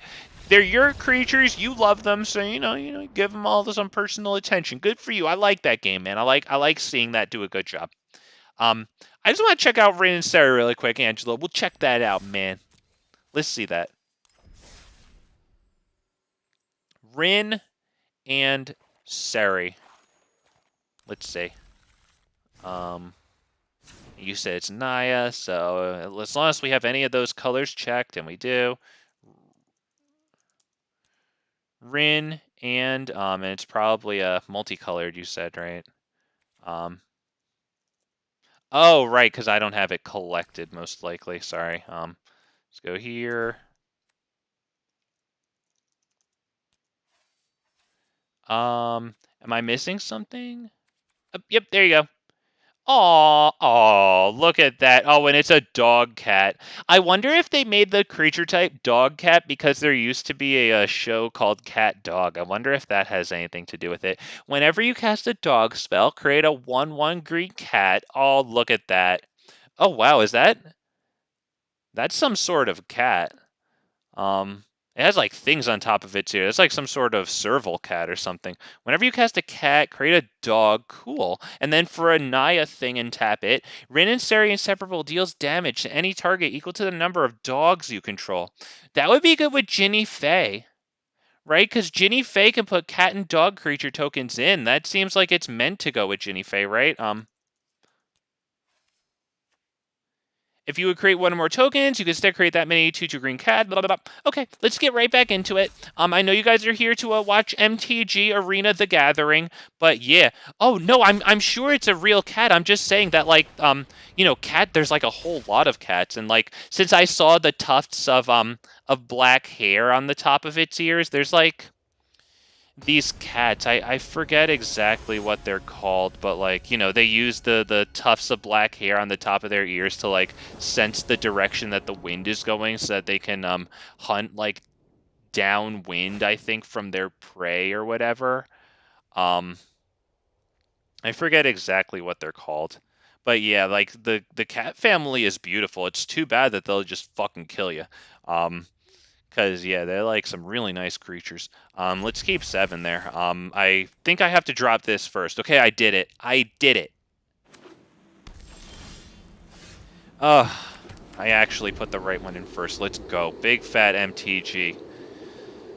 Oh, leveling up that game. All right, now we have Guardian Project, which is pretty good. I'd probably like to play that before Ranging Raptors, because Ranging Raptors doesn't always get us a payoff, especially up against, like, more control-y stuff. Blue-White can just exile our stuff. Ooh, Urza. Okay. Oh, wow. Yeah, good stuff. Right. Artifact, instants, and sorcery spells you cast cost 1 less to cast, so they can, Does it have flying? Okay, cool. Yeah, I'm like, that's not a creature, and it's flying? Okay, cool. Yeah, good stuff. We'll put this on, maybe red, since we do have enough green. This actually has some double red stuff in it, right? Yeah, I think we can put this on red. And we'll go Guardian Project. Okay, cool. We got Guardian Project. I like it. Oh, goodness. If you're playing Historic Brawl and you're running green and you think that maybe you could use another draw engine, might I recommend to you Guardian Project if you have the willingness to spend rare wildcards or the capacity. This card has gotten me plenty of draws. It's definitely drawn me into having a chance in games that otherwise I may not have had a chance at all. Oof, let me tell you. Now, I could go Ranging Raptors. It's an Ocelot. Cool. Thank you. Very nice. Oh, damn. Cool, man.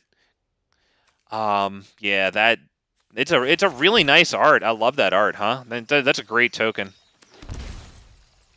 I think it's probably Ranging Raptors past turn. Right, hold open Heroic Intervention.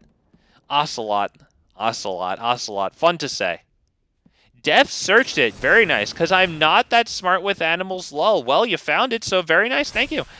Counter target creature spell. Oh, man, well, they had the exact correct card for the situation there. Okay. Wow, very good.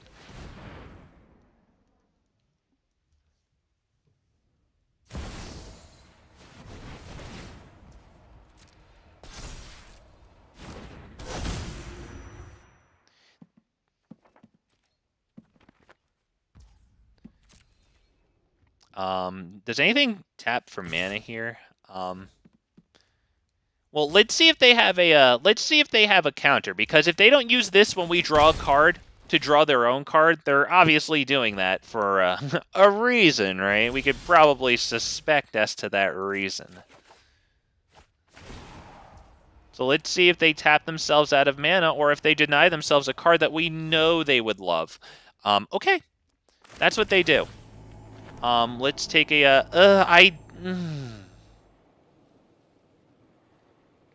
1, 2, 3, 4, 5, 6, 7. And Gishath costs 8.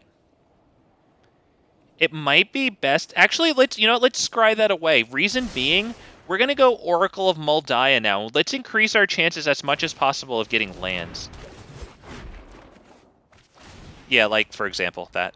Yep, we may pay 1 if you do draw a card. I don't think they can pay 1, so we'll get that land up top. Maybe we'll even get another one. Oh right, we already did a land. Yeah, goldfish memory. That's how it is. Andrew Z. Hang on. Sorry, I just have to concentrate because I'm a moron and I can't even walk and chew gum. Barely walk and breathe. All right, let's see. I have a deck very similar to this deck, but no white. Okay, traditional red-green dinos. I love it. But my commander is Domri, Anarch of Bolas, and he provides early game counter protection. That's pretty cool, yeah, because one of my auto concedes, well, it's not an auto concede because I have an audience, but if I were playing without an audience, I'd be conceding, giving the middle finger to the screen, is Brawl, the blue commander that, like, yeah, whenever they, like, counter a spell, they draw, then discard or whatever. Cool, man. And with Domri Anarch of, yo, I love Domri Anarch of Bolas. Cool, man. Cool. I love the art for white. The humans look so... Yeah, oh, man, yeah. The top-notch art in... top-notch art from these people. Most of the time. They do a great job. Okay, so we get a land off the top. They can opt to draw a card there. I'm almost positive they have counters. We get this. What do we play it on? How about white? Because we do have it doesn't matter since we have the Signet. I think we can try this and then have it countered and then try more next turn. We do have, like, Vanquisher's Banner to recover from that. We have Rampaging Ferocidon that we could get down too. Brontodon, sorry. I'm sure they'll counter this. Damn, Andrew, I'm really happy that you're playing Domri Anarch of Bolas as your commander. That's freaking cool, man. And Dinosaurs too. Let's go. I mean, if you're interested in that, I do have my videos organized into playlists. I think I have a bunch of Gruul dinosaurs, right? Red-green dinosaurs. And I love Domri Anarch of Bolas. I think I've run Domri in, like, most of those. If you're interested, because I know, I mean, you play it on your own, and hell yeah, I tip my fedora to that, sir. Oh, yeah.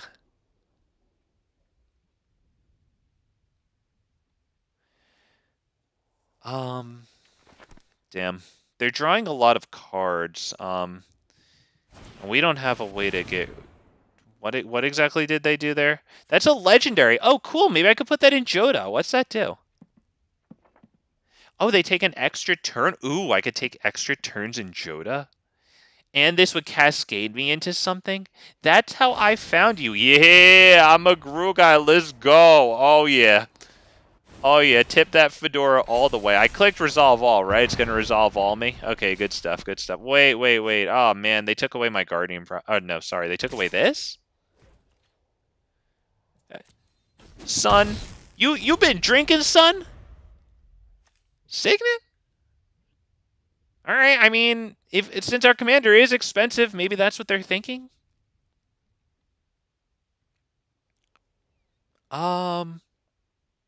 Andrew, I'm curious. What did you search? Were you just searching for, like, Gruul content?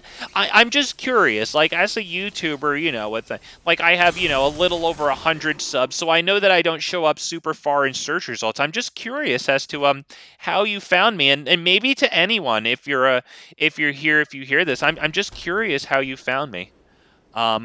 you know, eventually the word of mouth will get around and everyone will be talking. But until that day comes, I'd imagine it involved a lot of scrolling down through search results.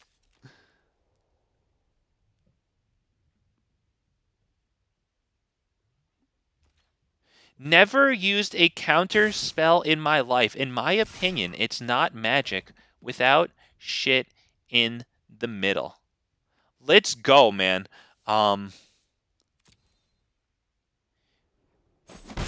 If you don't remember, it's all good. I'm just curious.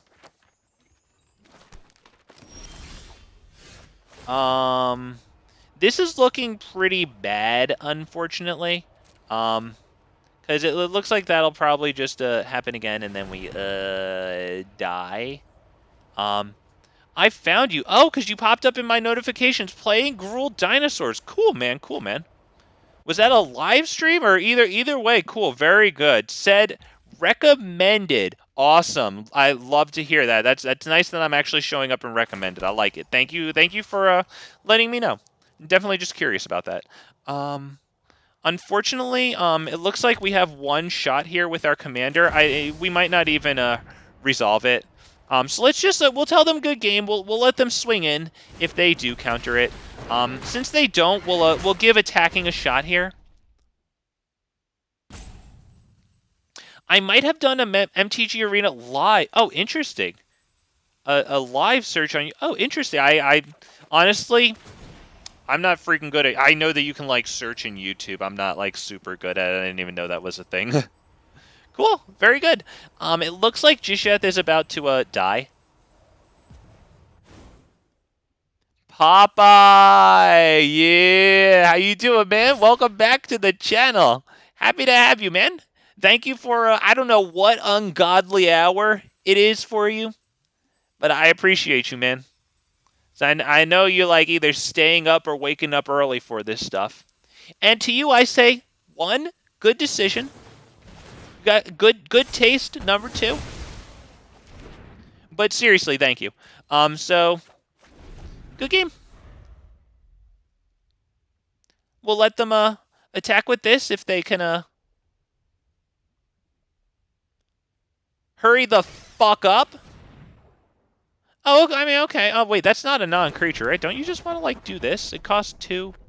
And then you, do that, and then you swing, like, hello?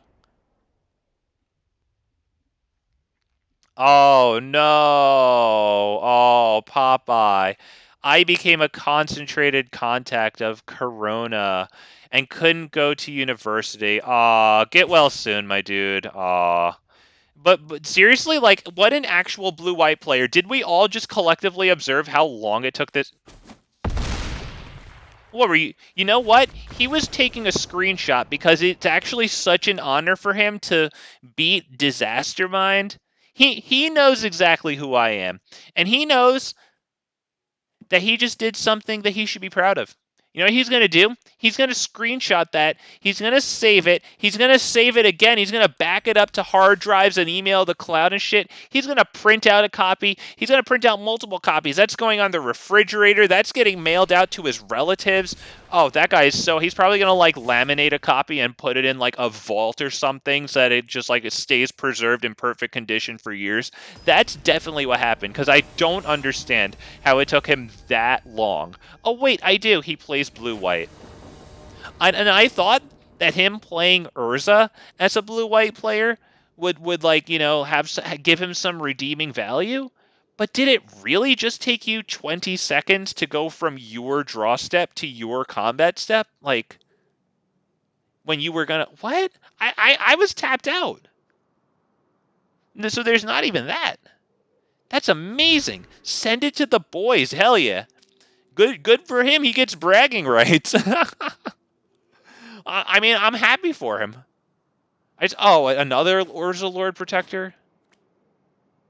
Well, it's okay. Maybe this one will play at a decent speed. Just play at a speed that's acceptable to me, and then everything will be okay, okay? Oh my god, okay. Alright.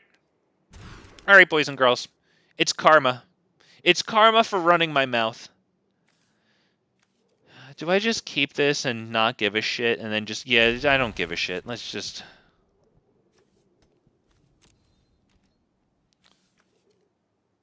Alright, so Rootbound Crag. This can go on white, and then we'll have all of our colors taken care of. That's good. Oh my god, this is...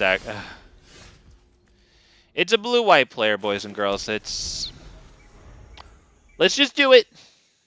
Let's just do it. W key, right? Let's just go forward. Let's W key this. Oh, it's actually a blue-white player. We're gonna drop this first just to get around like Censor, Jawari Disruption, right? The counter unless we pay 1 stuff. It's nice that we resolve it. Doesn't mean it'll pay off or it'll even stay, but we do get it on the field. Gosh darn it. There's something there. Now, they could still counter our stuff, because this is going to tap for a white or a blue, and instants and sorceries and artifacts, they cost 1 less to cast, so yeah.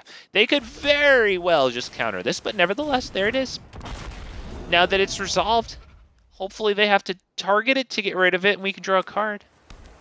Not terrible, right? I'll take it. They hold open Wandering Emperor mana. They're taking a look at Shaper Sanctuary. I don't know if that means they're getting rid of it. Okay, maybe they're just taking note to play around it. Okay. They've got 3 mana rocks open, so they can play something that costs up to 4 mana because of the discount from Urza there. Great stuff. They're set up and looking good, huh? Damn. Definitely good. Definitely good for them. I say Ripjaw Raptor? Maybe we attack first? No, actually, sorry. I just looked at the graveyard after I pressed spacebar. There's nothing in the graveyard to give this +1/+1. So, yeah, that's no attacks and then probably just Ripjaw. Because I figure Guardian Project is guaranteed to get countered. Whereas at least Ripjaw might get on the field and, like, we can actually attack with Ripjaw Raptor.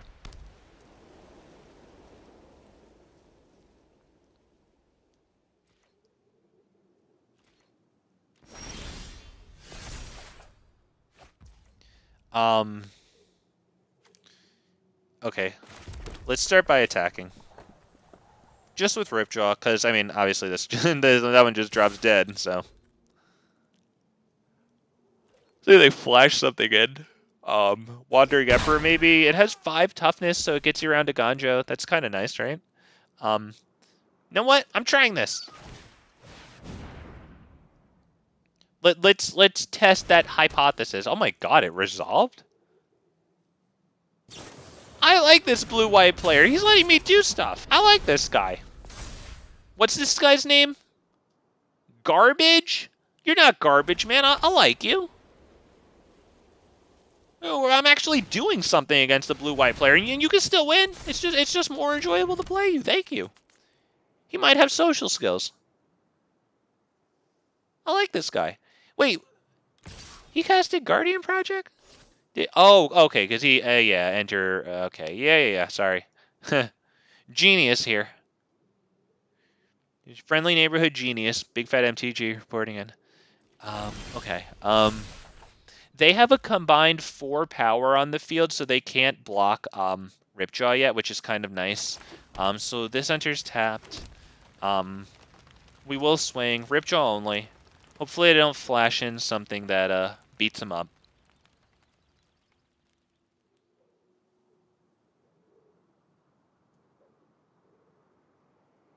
Okay, they definitely had to think. Listen, what do you have to think about? What are you doing? You're conniving. What are you doing? Okay, now they might only attack with that 2/3. My reasoning is that it doesn't really prevent any damage since we can still attack with Ripjaw Raptor. I don't think they attack with this because they swing for 4 and we swing for 7 and we're a little bit ahead. Until they get, like, some form of draw engine, I don't know if it's, like, Teferi 5. I mean, we obviously know Teferi 5 is in the blue-white player's deck, but, like, they're drawing 1 card per turn, and we know that they want to draw more than that, so. Okay, wait, what? +1/+1 for each land you control. Fantastic. Damn. Very good, sir. Very good. Very good. Okay, well, he definitely has more power on the field now. Okay. Garbage is doing a great job. Damn. He might even, yeah, I was going to say, he might even switch that over to Urza for the defense. Damn. Good stuff. Tip my fedora. Let me think. 1, 2, 3, 4, 5, 6. 1, 2, 3, 4, 5, 6. Blah, blah, blah, blah, 7. Damn. I have to drop the whole hand here. But the good news is that we get the trigger off of Guardian Project here, which is nice because we honestly haven't had that in a while. No attacks because, damn, that's, woof. That is one hell of a nice equipment there. Look at that. Damn. Good stuff. And with that, relative to how far we are into the game now, blah, there's the words I was looking for. That is a cheap equip cost. So yeah, they can just pass that around like a hot potato. Let's keep this a Christian channel, okay?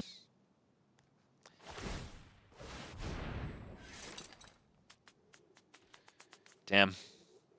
9 fat damages. That sucks. Although, wait, can they not? Do they have a equip cost reducer? I don't think they could pass that off to somebody else. Well, we have to hope and pray that we get a flyer with Gishath. We don't have too many of those. And unfortunately, I can't cast Nextwood Maskwood. Wow, what the hell did I say? But this makes it set any creature we get. Most notably, Terror of the Peaks, actually, would be a dinosaur. So we can only do this and hope. Here we go, boys and girls. Whoa, oh, living on a prayer. Oh, no. We got this. It's a flyer. It would chump that. Oh, that hurts. That hurts. That hurts. That hurts. That hurts. That really hurts. That hurts. You know, we'll even attack with this. Yeah, I'm fine attacking with that one, too, because it takes a blocker away from, like, Ripjaw or even Gishath. Because they could double block Gishath and we get nothing. But we do have at least a chance at bringing Kinjalli's Caller down right now.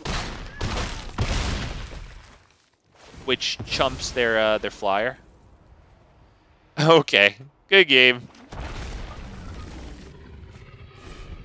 Yep, Gigi. There you go, good game.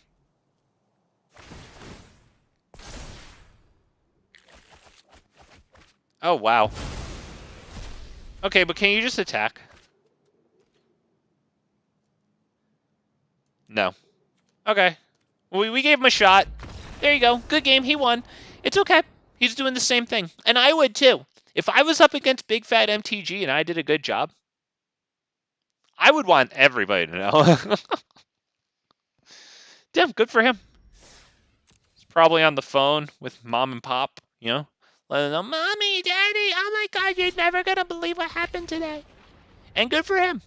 No hating, only congratulating.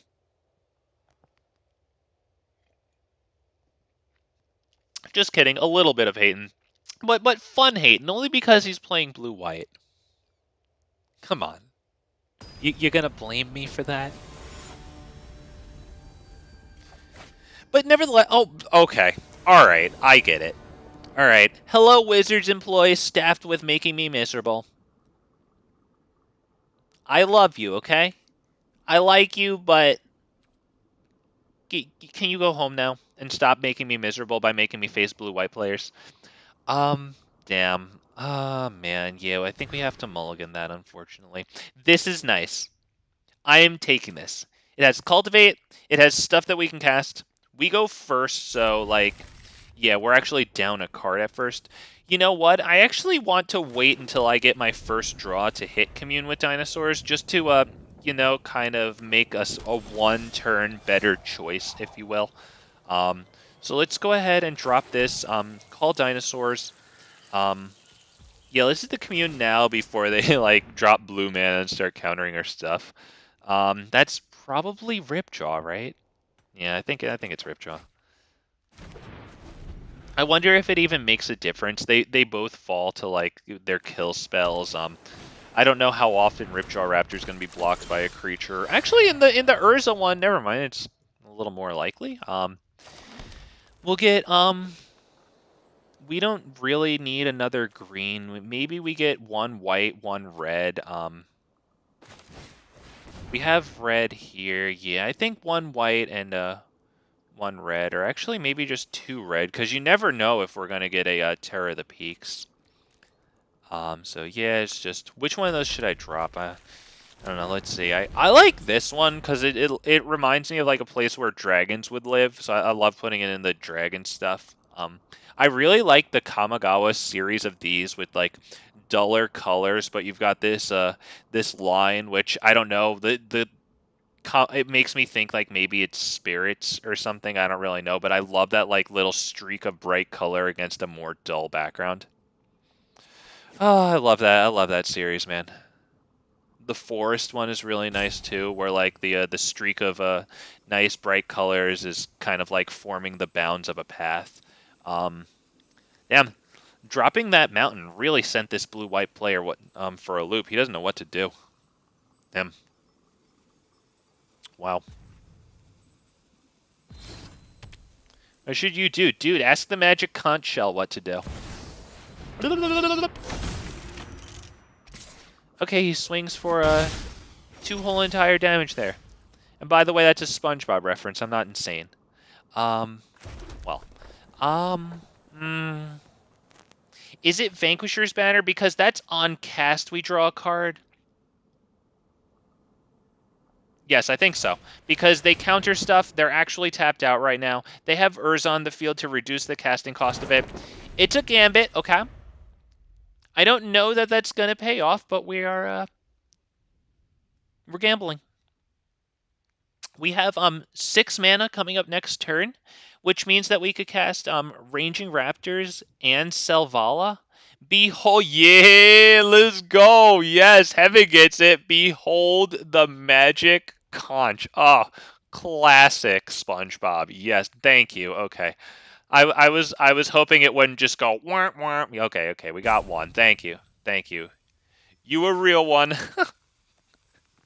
Let's go. All right. We're waiting on Mr. Urza here. Not gonna lie, if I was gonna play 3 straight games against blue-white, at least it's against Urza Lord Protector. Like, much better than like some Dovin stuff or like, you know, Counterspell, Removal, Tribal, Teferi. Do you have a Shifting Ceratops in this deck? Can I get another? No.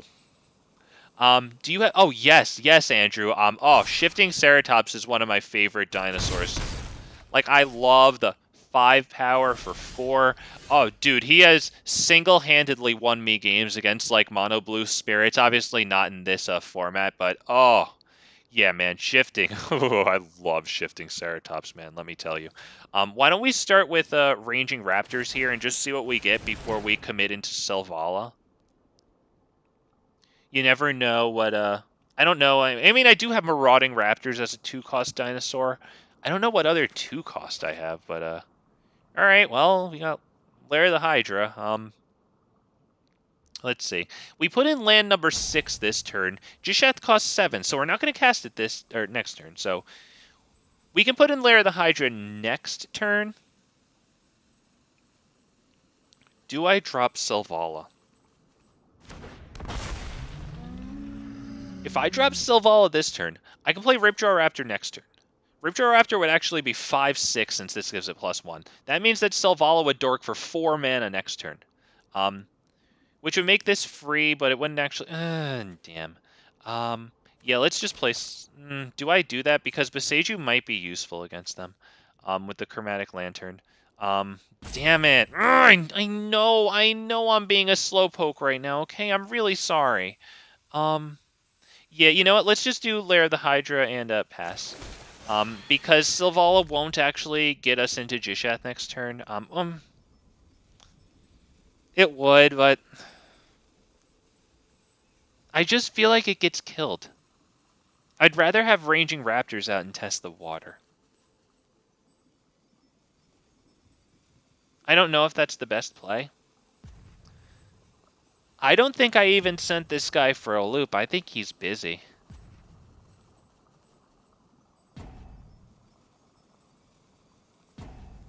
Wow, okay. I thought I was a slowpoke, and I was, but man. Let's take a look at his pet. Let's click it. And that's what you've reduced me to. I don't have a fun way to mispronounce this guy's name. I don't know if anyone, let's see. Yeah, I don't know what I could do with that. Yep, spacebar, go ahead. How many counters does this need? Is it 8 or 9? Then if it has 8 or more counters on it, remove them all. Yep, okay, great stuff. Oh yeah, I think I have one of these. I was debating putting it into the Joda deck because this is pretty good, you know? Like, maybe I would take out that, like, that blue-black 2-drop for this, because I didn't, Ludovic or whatever his name is, because I played Joda for, like, 3 straight days, and I didn't really get a, I'm not a fan of the fish pet. Oh, do you have more favorites? Which ones do you like?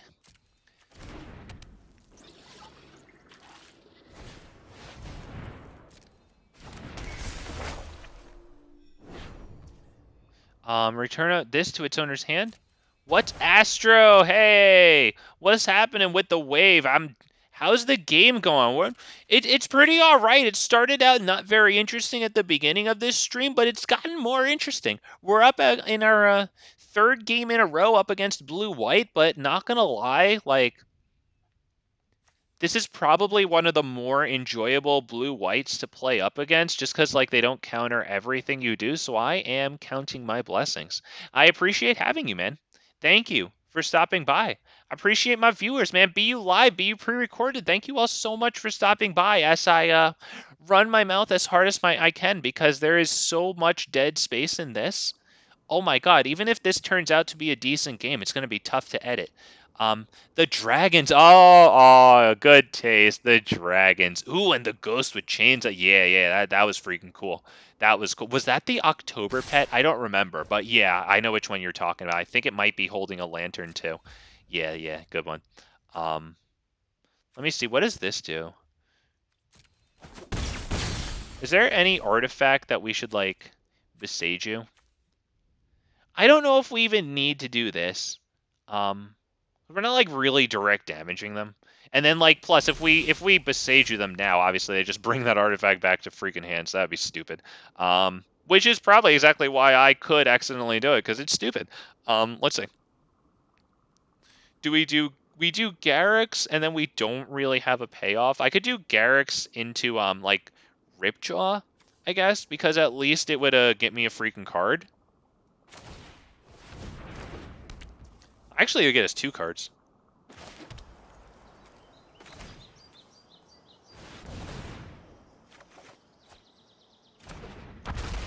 I think it's based off of MTG Spirit. It's possible. Yeah, I mean, it does look like it. Yeah. I wouldn't know which one. That deck beats me so fast, I don't even look at the cards for very long. Oh no, he put in more stuff. If you would draw a card, except the first one you draw each card. Oh no, man. Well, hopefully he doesn't draw too many cards, because... Oh, also the new machine one. Sorry, I missed that message. The new machine, I have not seen that. Wow, okay. Do you have, like, artifact and enchantment removal? I wonder if that's what's in his hand. How many lands? He has 1, 2, 3 capacity for mana here, so he's looking pretty good. Because we're about to drop Gishath, and I guess we kind of hope and pray, right? Please don't just get killed on sight. Maybe. Okay, let's hope and pray that it actually hits the field. Who would I discard here? This is tough. Maybe Ranging Raptors would have to go. We will definitely attack. Hopefully this connects. We deal 7 damage because this thing right here reduces all the damage we'll deal to them by 1. Oh, Masked Vandal. We have a card in our graveyard. So we're actually going to play both of these. Yeah. And Masked Vandal, we get to kill one of their things. You know what? I want this one. Yep, I want to take their cards away from them. Yeah. Counter that spell or ability unless I pay 1. Oh, God. I didn't even realize that does that. Boys and girls, this counters spells or abilities unless we pay 1 when they're artifacts. Oh, when you are another permanent you control? Oh, I'm definitely putting into the Joda deck. That's wild. That's great stuff. Damn, good for them. That, honestly, not going to lie, I'm a little annoyed, but that's really good by them. We can probably get rid of this, right? You know what? No, because that's going to search for Zakama. We might get rid of Augur of Autumn, Herald's Horn, maybe even Ornithopter. Yeah, maybe Ornithopter. Because what I'm thinking of is if they kill Gishath, however, how do I cast him again as efficiently as possible? That's what I was basing that decision off of. When is the stream in historic mode? I only see Brawl and Explore. Oh, yeah, with the sorry to disappoint, but I mostly do not play Explorer. Historic. Sorry. It's just I don't really have the cards to compete there, and to be honest, I don't really enjoy the format too much. Or I don't know how it is now, but I played it recently, and it was just like elves, elves, elves, elves, elves. Turn like it's so much more likely to have a turn 3. And to be honest, I'm even kind of like turning away from Explorer a little bit. The only reason I still do it kind of frequently is because I have a lot of the cards for Explorer, and I have like a bunch of play sets, you know, whereas I don't have a whole lot of decks going on right now in a historic Brawl. So, like, you know, I don't want to bore you guys too hard by constantly playing the same things over and over again. Okay. Think. Time to think. I think we start by attacking.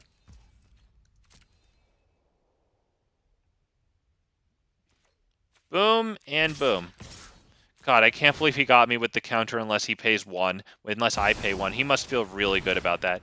Until the end of turn, their life total can't change. Okay, that's annoying. We still get this off of Atali, though, so we might find something nice. Oh, we get their Might Stone and Weak Stone. Yeah, let's go.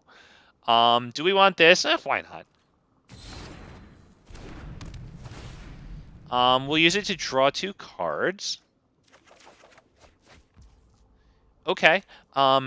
Next. Let's just get through combat, right? Yes, get through combat. And thank you. I think you'll make a nice dino deck there. I appreciate that, but I'm most likely going to stick to. Let's see. I do priest. We'll drop that just so that we don't discard as much, right?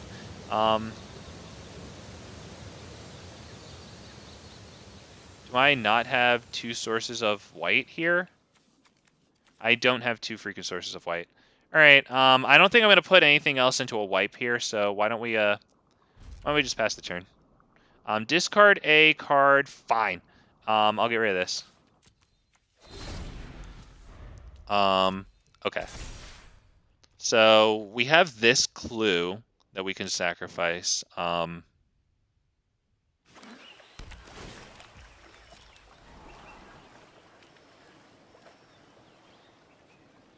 Damn. Okay, so what I'm thinking right now, this searches for Zakama, and then I can play it in the same turn. We can't use this to pay for Zakama, so Zakama costs 9. We have 1, 2, 3, 4, 5, 6, 7, 8, 9, and then I will drop Beseiju for that, so that would be 10.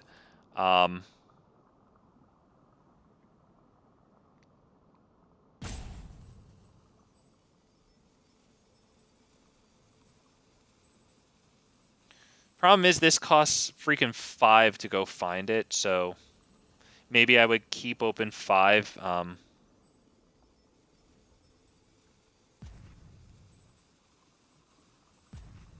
Damn, this is tough. He's having a tough time too, at least. I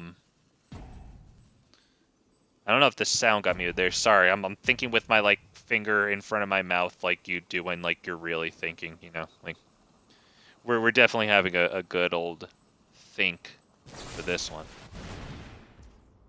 What are you doing? You're destroying my shit. Oh, yeah, I mean, you got it. You got it. Good stuff.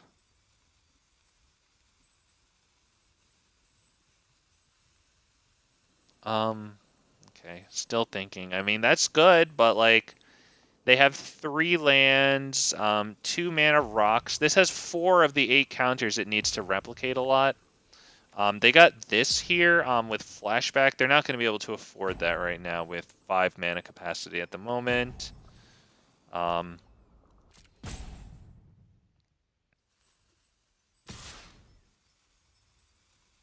Alright, they get 3 damage, but that's 3 stuff that they can't block off of Gishath.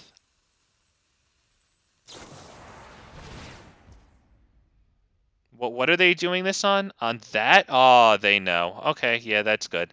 Opponents can't cast spell with the same mana value as that. Should I kill this? Because this might kill us, but then again, yeah, let's do it. I'm thinking about what to besiege you. Yeah, unfortunately that dies. Fair enough, so we won't be able to get Zakama off of it. Nevertheless, we can Gishath for a decent amount each turn. Do I kill that? I don't know. Because Silverback Elder kills it. And speaking of Silverback Elder, that might be exactly who we play right now. Why don't we start with... You know what? A tally is a cast. So if we get a creature off of a tally, that would be a cast that triggers this. We're going to play this before we attack.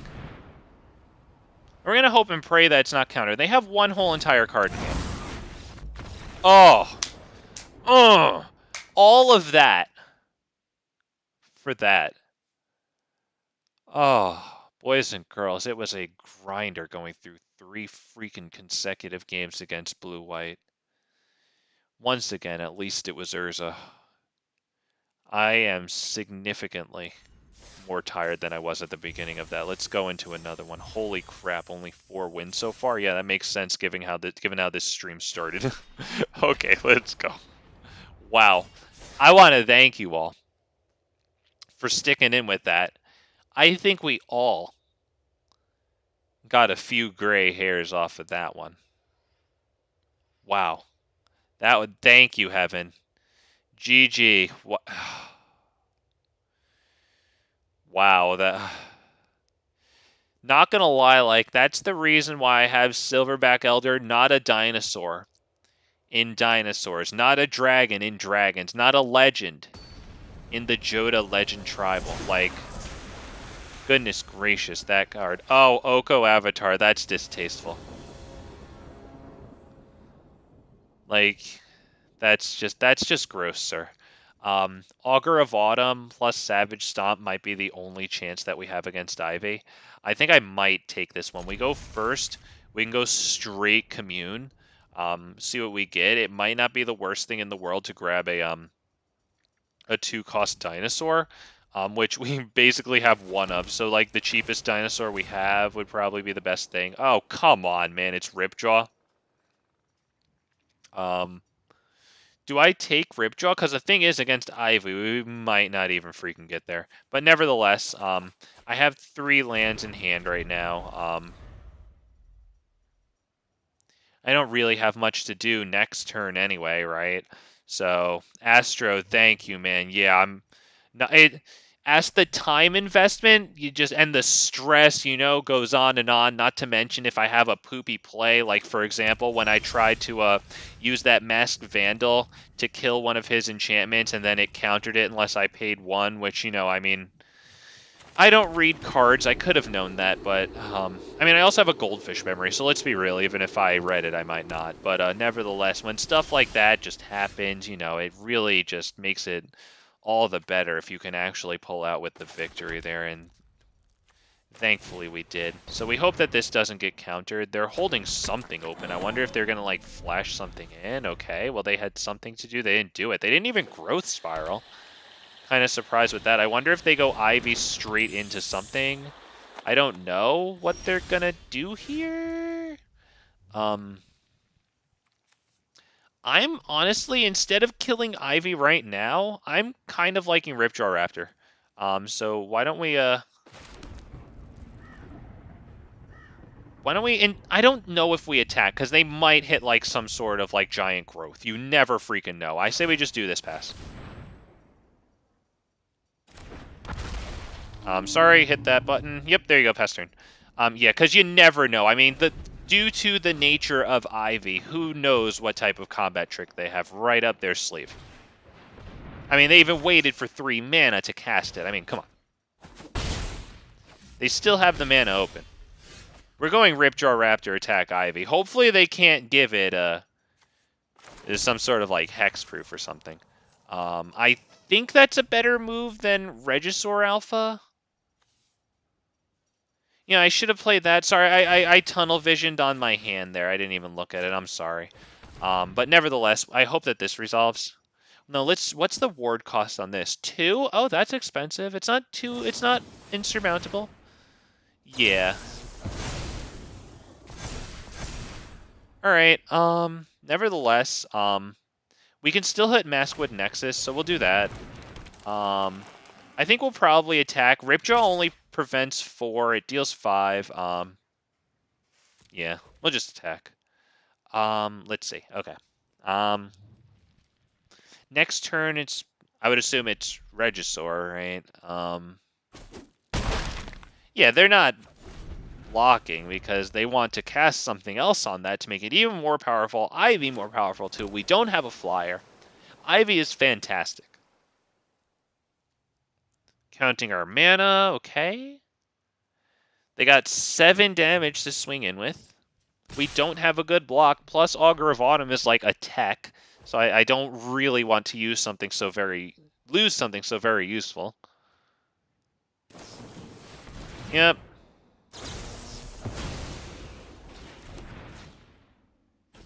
What? What? What? Oh, draw that many cards? Oh my god. Jesus. Alright.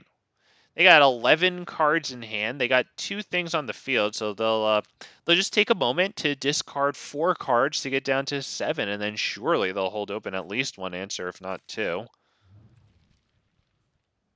Wow. Okay. Damn. Good on them. Okay, I'll be a smart person now and drop this one. Wow, I did it. Did it, boys. Okay. That's most likely this. And just hope that, we can deal them lethal damage before they can deal it to us. Lofty Denial. Well, there you go. That's a great answer. We will attack with both of them, because don't know what else to do. If I don't attack with Ripjaw Raptor, they just freely swing in with Ivy. If I do, then they swing in with both. I don't know. There's ups and downs to both of those.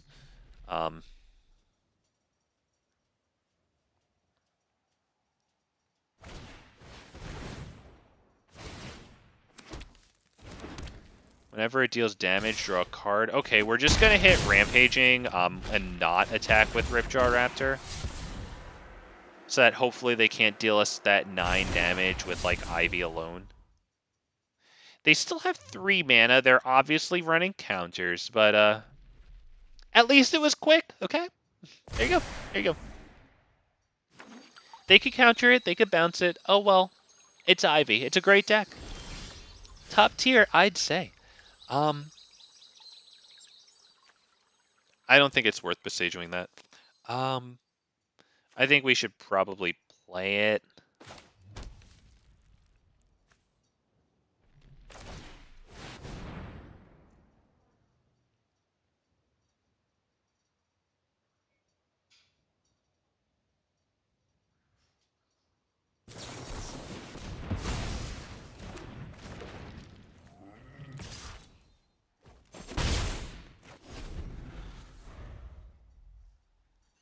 The good news is that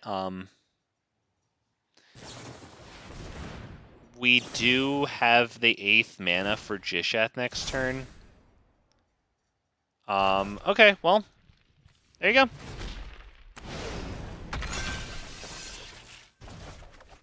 Good game.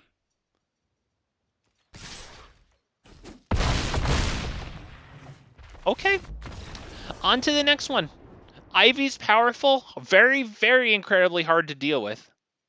But it's over. Poof. Just like that, it's gone. I'll take it. I'll definitely take it. Oh my god, a million take that. Infinity better than Teferi. Every single time.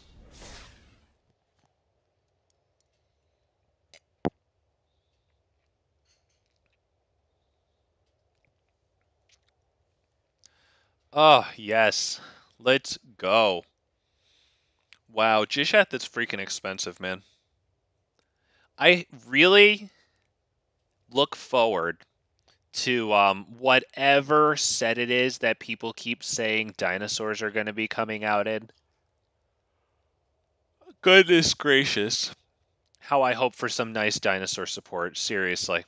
Like, and I honestly don't want them to be top tier, and like, call me annoying, but like, and I give you a million reasons to do that, but like, I don't want it to be top tier because I don't want everyone to play it. Like, not that I want it to be my own special thing, but like, I gravitate away, which I guess isn't gravitating.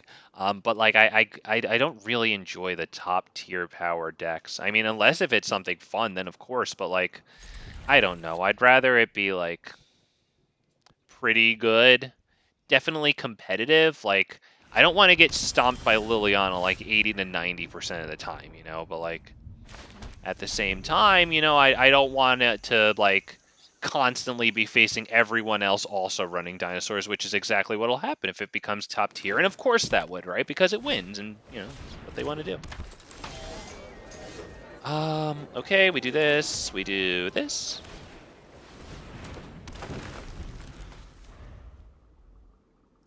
Now let's see, unless we draw a land that enters untapped, this unfortunately enters tapped, so that's a little rough. Okay, they get their Fable of the Mirror Breaker out.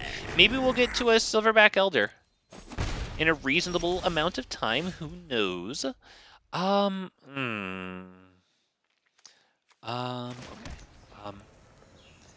And probably the Signet, I would imagine. Yeah, the Signet.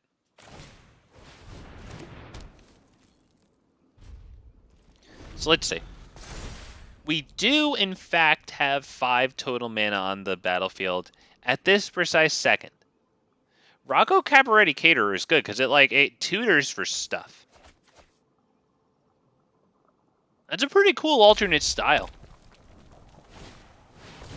Oh god, that's gonna deal 4 damage to my freaking dork.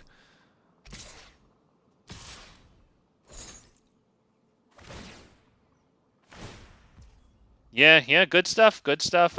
Yeah. Very good. Okay, this is looking bad. Hopefully we can draw a land. We do not draw the land. I think that's probably Ripjaw Raptor. Well, I guess, of course, it's hindsight is 2020, but I guess Kinjalli's Caller would have been best because that Glorybringer would have entered tapped. So we would have been able to get the Silverback Elder off before it could attack. Nevertheless, here we are. And they could just, like, double Glorybringer next turn, actually, and destroy Silverback Elder with 2 bursts of 4 damage from the, this Glorybringer, which will untap next turn. Yeah, this is looking like it's just about it. If for nothing else than the mana situation. I mean, and also they have this. So, like, the only shot we have now is perfect draws, like, starting with Boseiju now. And it doesn't look like that's going to happen, unfortunately.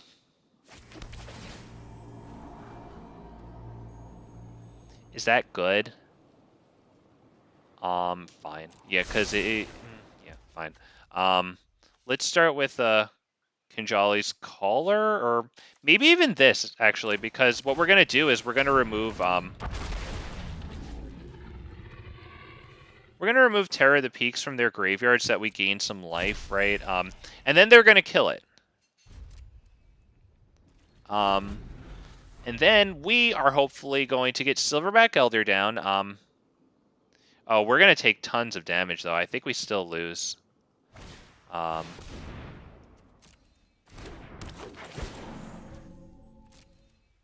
X equals 3. Oh, they put it onto the battlefield. I forgot about that. Damn. Great stuff. Great stuff. I wonder what it's going to be. Destroy target artifact or enchantment. Yep. Good game. There you go. There was no hanging into that one. They did their thing. Holy crap. Damn.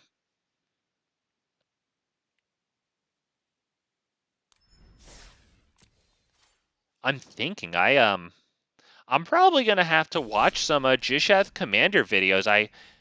I might have the ratios of support cards to stuff doing cards, if you will, like winning cards off. I don't know. I'll have to watch a whole bunch of people's videos. Damn. Look, I've been getting my butt kicked all over the place. We're up against Lotion.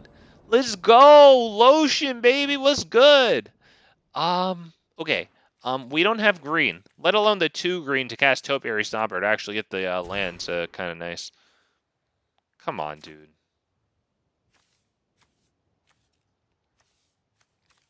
Because this isn't terrible if we get a land. You know what? Fuck it. I'm going to keep it. Because what am I going to do? Mulligan into crap more? Let's just do it. That. Great. Wow, Nissa, that's right. I have this in this deck. Welcome. Hey, it's nice to have her. Oh, man, great. One of my big mana rampers. Really like her. That's why I actually have cards like these in this deck. Yeah, fuck. This is stupid. I don't even give a shit because I was just going to mulligan into worse. That's a fallacy, though. But yeah, this is the reason that I put in all these cards like that are slower, but like they have the basic land types, you know? So like I might take out the ones eventually with like, you know, like not forests in their land types. We're very fortunate to draw that one, actually. We're going to do that. We can cultivate into, what? Probably a green and, how about another green? Just because we have Nissa, right? Like, maybe we should max out on forests.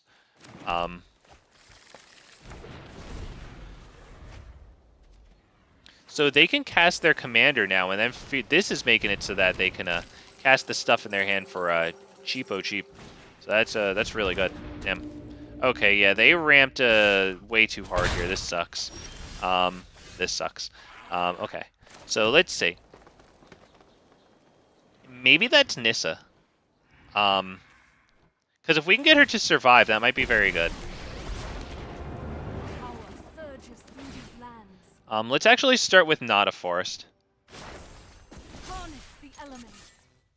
Right, so that we can use the forest, tap it, add 2 mana, untap it with Nissa, add 2 more mana, right? Let's do a little calculation now. 1, 2, 3, and then 4, 5, 6, 7, and then possibly 8, 9. And that's before even this, which would actually be 10, 11, which means we could cast a 3 thing and Gishath. So we could do Rhythm of the Wild into Gishath. And we lose that, which sucks. So actually we have 10 mana now. Let's see. I'm assuming they're going to attack Nissa with the 1/1. Let's see. So 1, 2, 3, 4, 5, 6, 7, 8, 9, 10. All right, let's load up the field with goodies. What do we say? I say it's a go.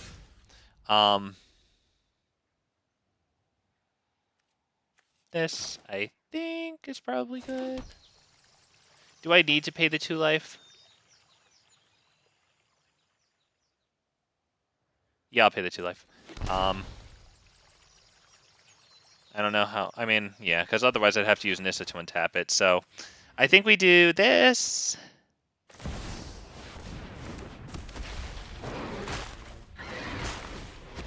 Let's not even do a forest here. Let's just do this one.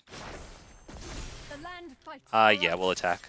I highly doubt they block the 3/3 with their commander, right? Like, that doesn't really make sense with the damage output it could give them. Oh, well, you know what? Carnage Tyrant can't be targeted by them, so not terrible. I'm sure they have plenty to do. They've had this on the field for a while, so they'll definitely have some nice fat dragons to bring in. Okay, they can deal that 5 damage to Gishath and then maybe do something else afterwards.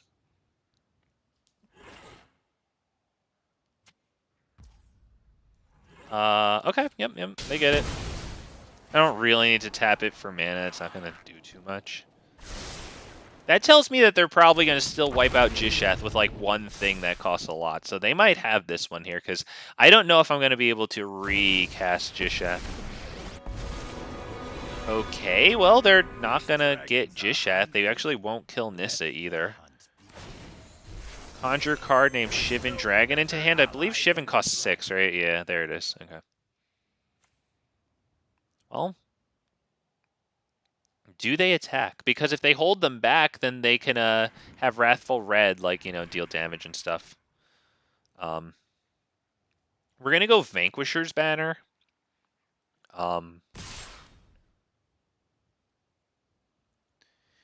Do we go Vanquisher's Banner? We could go Rhythm of the Wild into Goreclaw, because 1, 2, 3, 4, 5, 6, 7, 8, 9. Yeah, that's probably Rhythm of the Wild, Goreclaw. Goreclaw enters with haste. It becomes 5, 8, 8. That's actually a lot of damage. We might have this one here. Let's start with Rhythm of the Wild.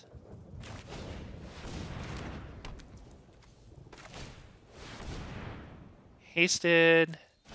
When it attacks all of our... or you know what? I should have actually made a land a 3/3. But I just think that we have it.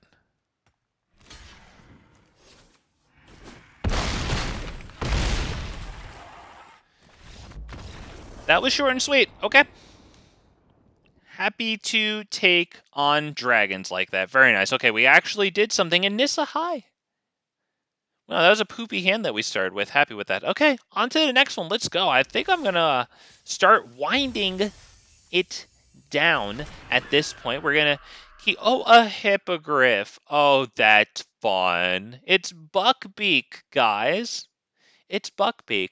I don't see Sirius on its back, but that's okay. He wasn't always there. Anyone? No? Okay.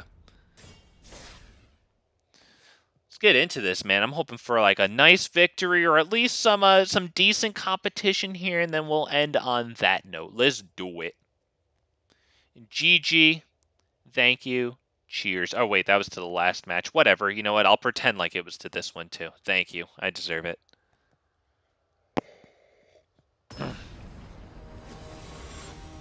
On to...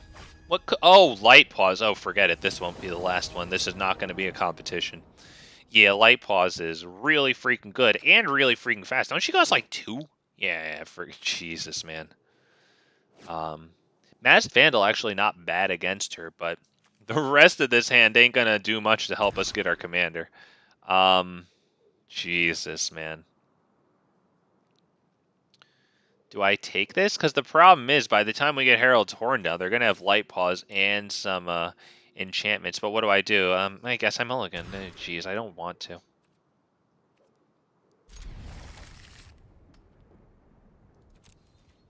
Okay, let's take a look at these lands here.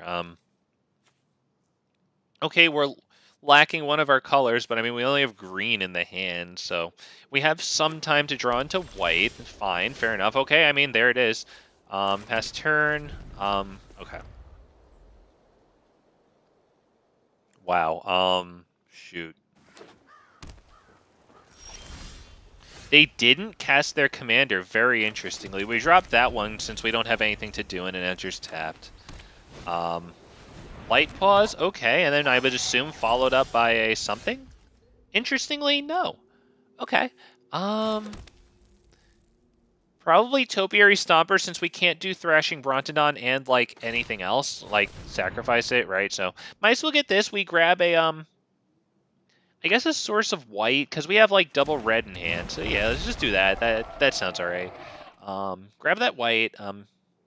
Eventually, there it is. Can I click it? No, Jesus, man, come on. It's right there. I clicked it. You know what? I want this one. I want this one. I like the one from Dominaria a little more. I really like that one. You know, I got this in not foil and foil, and oh my god. The foil one takes so much of the details away. Like, it's just so hard to see what's going on. Goodness, I love the non-foil version of this card. It's beautiful, man. Look at that. That's so nice.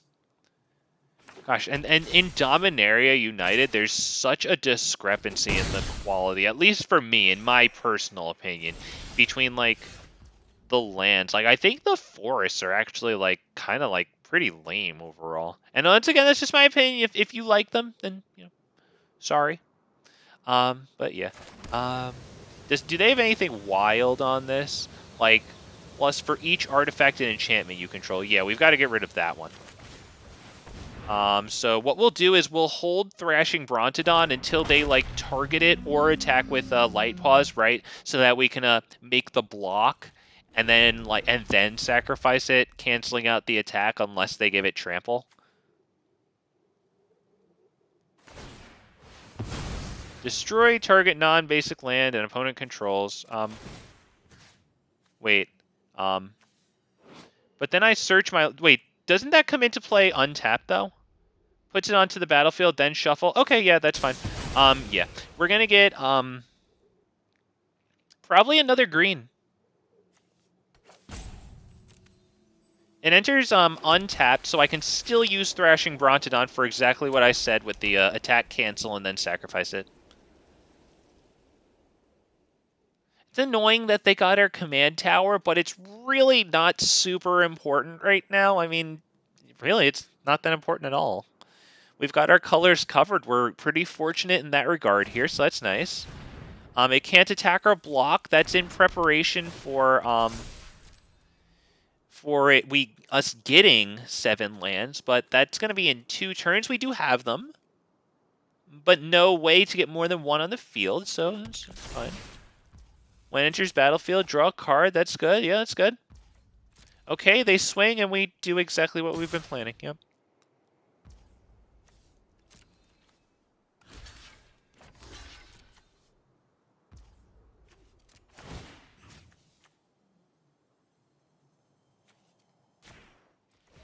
Definitely that one, because that is +1/+1 for each artifact and enchantment they control. Jesus.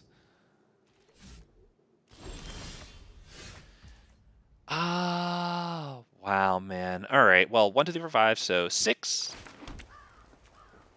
Boom. Pass turn.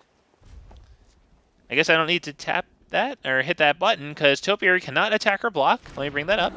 Until we control 7 or more lands, and even when we do, it's got pacifism.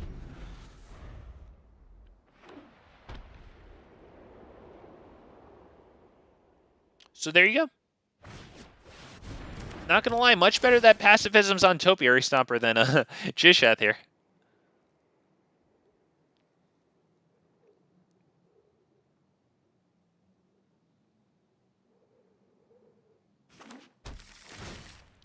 Okay, they have a lot of artifacts, or they have a lot of enchantments, so if they wind up getting another one that gives +1/+1 for each, like, enchantment or whatever they control, oh my god, whenever you gain life, put that many +1/+1 counters on this creature, oh god.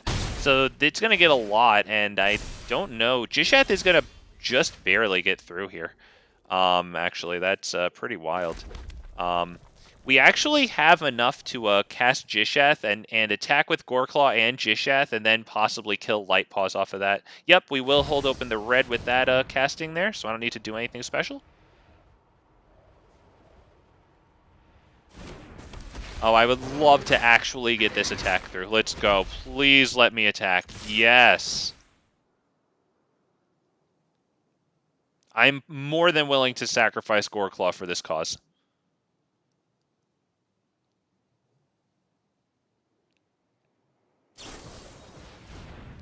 And indestructible until end of turn. Well, that sucks.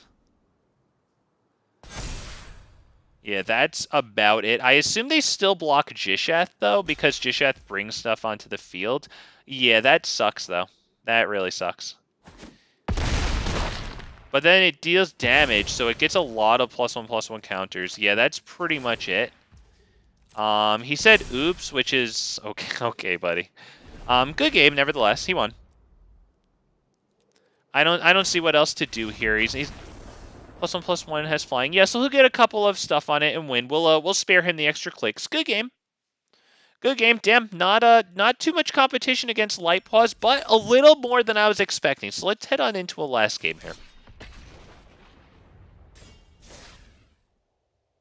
Wow, crap, man. Oh, God. The indestructible. Oh, God, they got it. Good on them. Damn. Damn.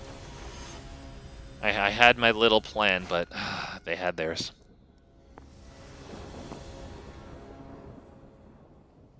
Okay, let's take a look at this. It's not atrocious. Yeah, that's a keep. Oh, that's a keep and a freaking count your blessings if there ever was one. Holy crap, yes. We actually get stuff to do. And since we're playing black and white here, we're going to drop Arcane Signet instead of this, because I feel like they're much more likely to kill the creature than the Signet, right? Signet straight into the Sanctuary, too, so that then when they do kill the creature, at least we get a card out of it, right? That's pretty good. Hopefully I don't blow that thing up. Oh, Resplendent Angel. Oh, crap, man. Okay, let's see what we're going to do here. I think it's probably Cultivate, I think? Yeah, I think it's probably Cultivate. Let's grab what? Green and white, I think, is probably the best here. And I think we have enough white between the Signet and the land. Let's just grab maybe green and green. Yeah, I think that's probably good. Let's put the green down. I'm just thinking, because I do have two triple colored mana costs in my hand there. Black Market Connections, a great card. Coffee Shop BS, they must be mad about the Wi-Fi. Is that what's is that what they have? Do they have the sub-Saharan Wi-Fi there? Let's see. That's probably Drover and Selvala. And then freaking thoughts and prayers there. Because they're definitely going to get killed, but we actually got a really nice opportunistic Shaper Sanctuary in our hand coming into play here because they are, once again, Orzhov, black and white, kill spells galore. Yep. Forerunner of the Legion. Oh, cool. That's the vampire one. Whenever. Okay. Yeah. Cool. But the card that it gets goes on top of their library. So let's take a look. See. And Heaven, thank you for staying around this whole time. Very much appreciate people, choosing to spend their time. Every single minute you spend to me, man, I appreciate it, I swear. Thank you all. Be you live, be you chatting, be you pre-recorded, be you lurking. Lurkers. I know you're there. Shout out to my lurkers, by the way. Okay, so they can't give this one Death Touch because they don't have the 3 mana for it. So let's actually call Dinosaur. Yeah. I think it's Gishath the clock, baby. Let's see. That costs 8 actually. 1, 2, 3, 4, 5, 6. Yeah, we are not tapping Selvala. It doesn't matter if we use Selvala, honestly. Yeah, it doesn't freaking matter. Hell yeah, love the streams. Thank you, man. I mean, as a, somebody who's putting out stuff here for people to have an opinion of, I really appreciate that someone has, some positive opinions. Hell yeah, thank you so much. Let's swing in with Gishath and see what the heck we get here. I assume they might make some blocks, but they would lose their Knight of Ebon Legion if they wanted to kill it. And I think that's the most important thing they have on the field here. So I don't know what... They are blocking it with everything. Okay, well, we want to kill this. I think we might also want to kill this. And they can keep the Changeling token, I guess. Yep, but we will kill everything. Fine. Move it to Command Zone. Okay. Now we freaking think, oh, Heart's right back. Right back at you. Received and reciprocated. And they unfortunately get a draw here, which... Oh, wait, no, that wasn't the greatest power, right? Because they have the greatest power. And then once again, they don't have the greatest power because it's tied for the greatest power, so... Well, not gonna lie. Okay, okay. Yeah.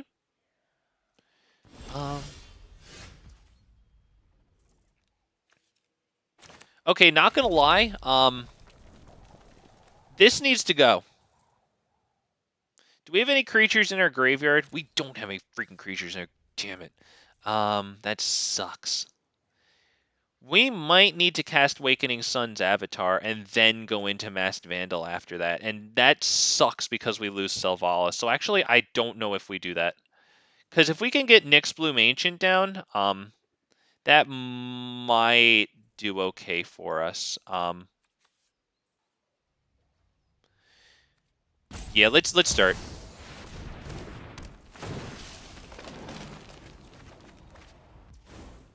Okay, we got Goreclaw. That's a good start. This is gonna tap for like fucking 5 times 3 is 15 mana in any combination of colors. That means we get this down.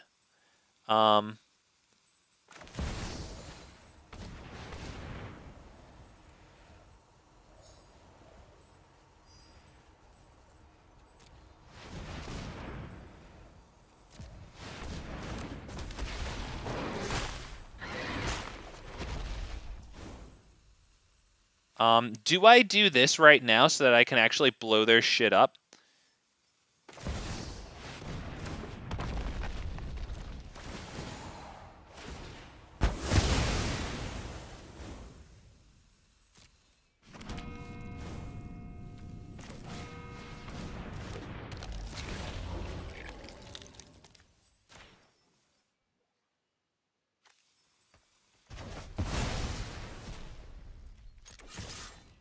Okay. Took care of a few problems there. We do get to look at 5 cards here. Not terrible.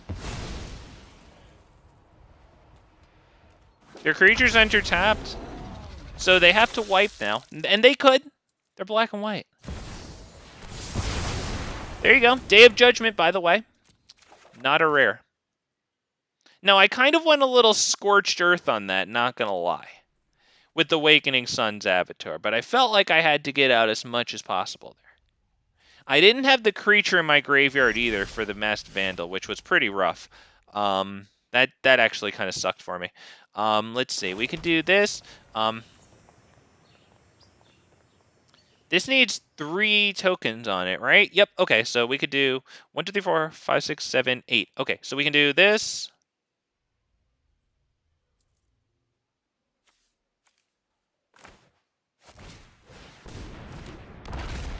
And then this. Pass turn. Holding open the capacity, if we need to sacrifice Thrashing Brontodon right away to kill this, which we plan to do, hopefully after an attack.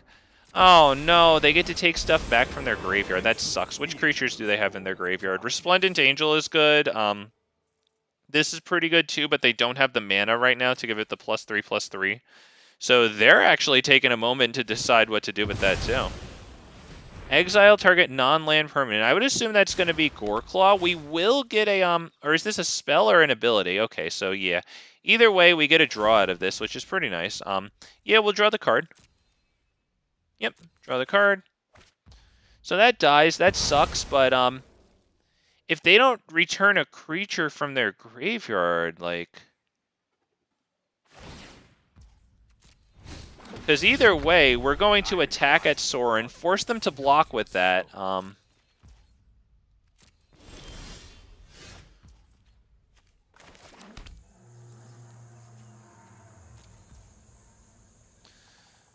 All right. Let's start by attacking Thrashing Brontodon against that. This is at the beginning of their upkeep, so we have to do that now either way. So they're going to block with Resplendent Angel. Wow, they didn't. Shocking.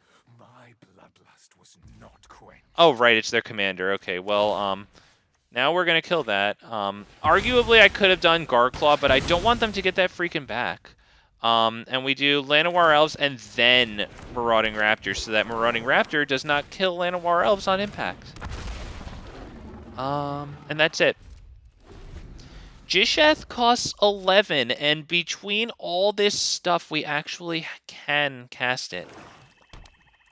They probably know that.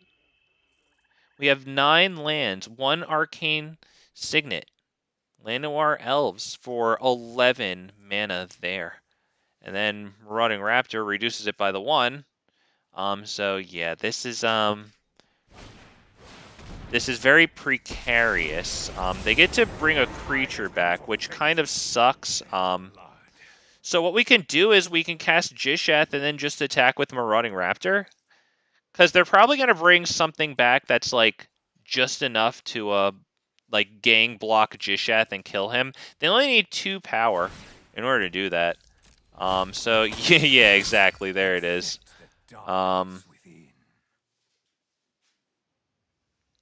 So thank you all. Whatever happens in this game, thank you for stopping by. I think I'm going to end it right about now.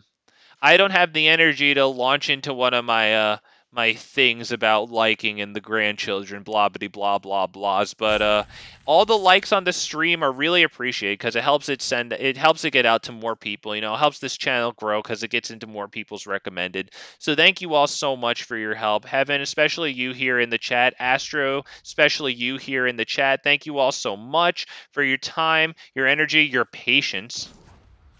We're going to seek that non-land card here. Hope we get something good. Nissa, who shakes the world. And, wow, Nissa's going to double the amount of play we get out of our forests. I think we just start with straight Gishath, though.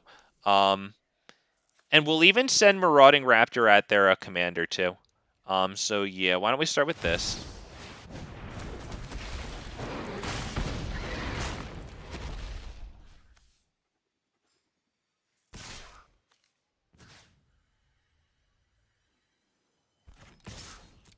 There you go. They'll most likely block Gishath with like Resplendent plus the 1 thing, and then maybe they'll block Marauding Raptor with the Forerunner. That's probably their best bet right now.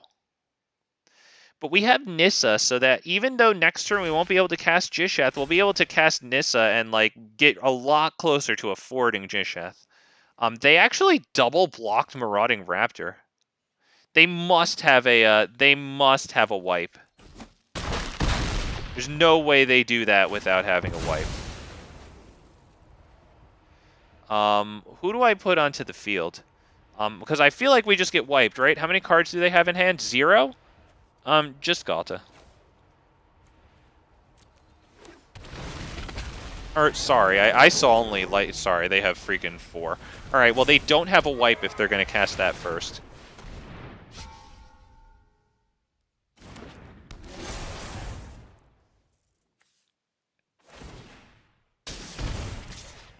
I abhor my need for blood. Okay, that actually really sucks, because I thought they had 0 card. I just looked bad. Okay, that's really annoying. Nevertheless, they actually resigned because we still had it. That's 19 trampling damage. We would have emaciated their side no matter what. So, I messed up a little bit there. I'm sorry. Jesus Christ, man. Deep breath. I need to go. Can you hear it in my freaking voice? Oh, man. Wow. Wow, thank you all so much for stopping by. No spiel. Just thank you. See you tomorrow. We'll be running the same thing. Oh, man. Have a good night, guys. Wow. Sleepy go bye-bye time, huh? Yeah, I hope you guys have a good night, too. Thank you all so much for your time, man. Your energy, blah, blah, blah. You know how it is.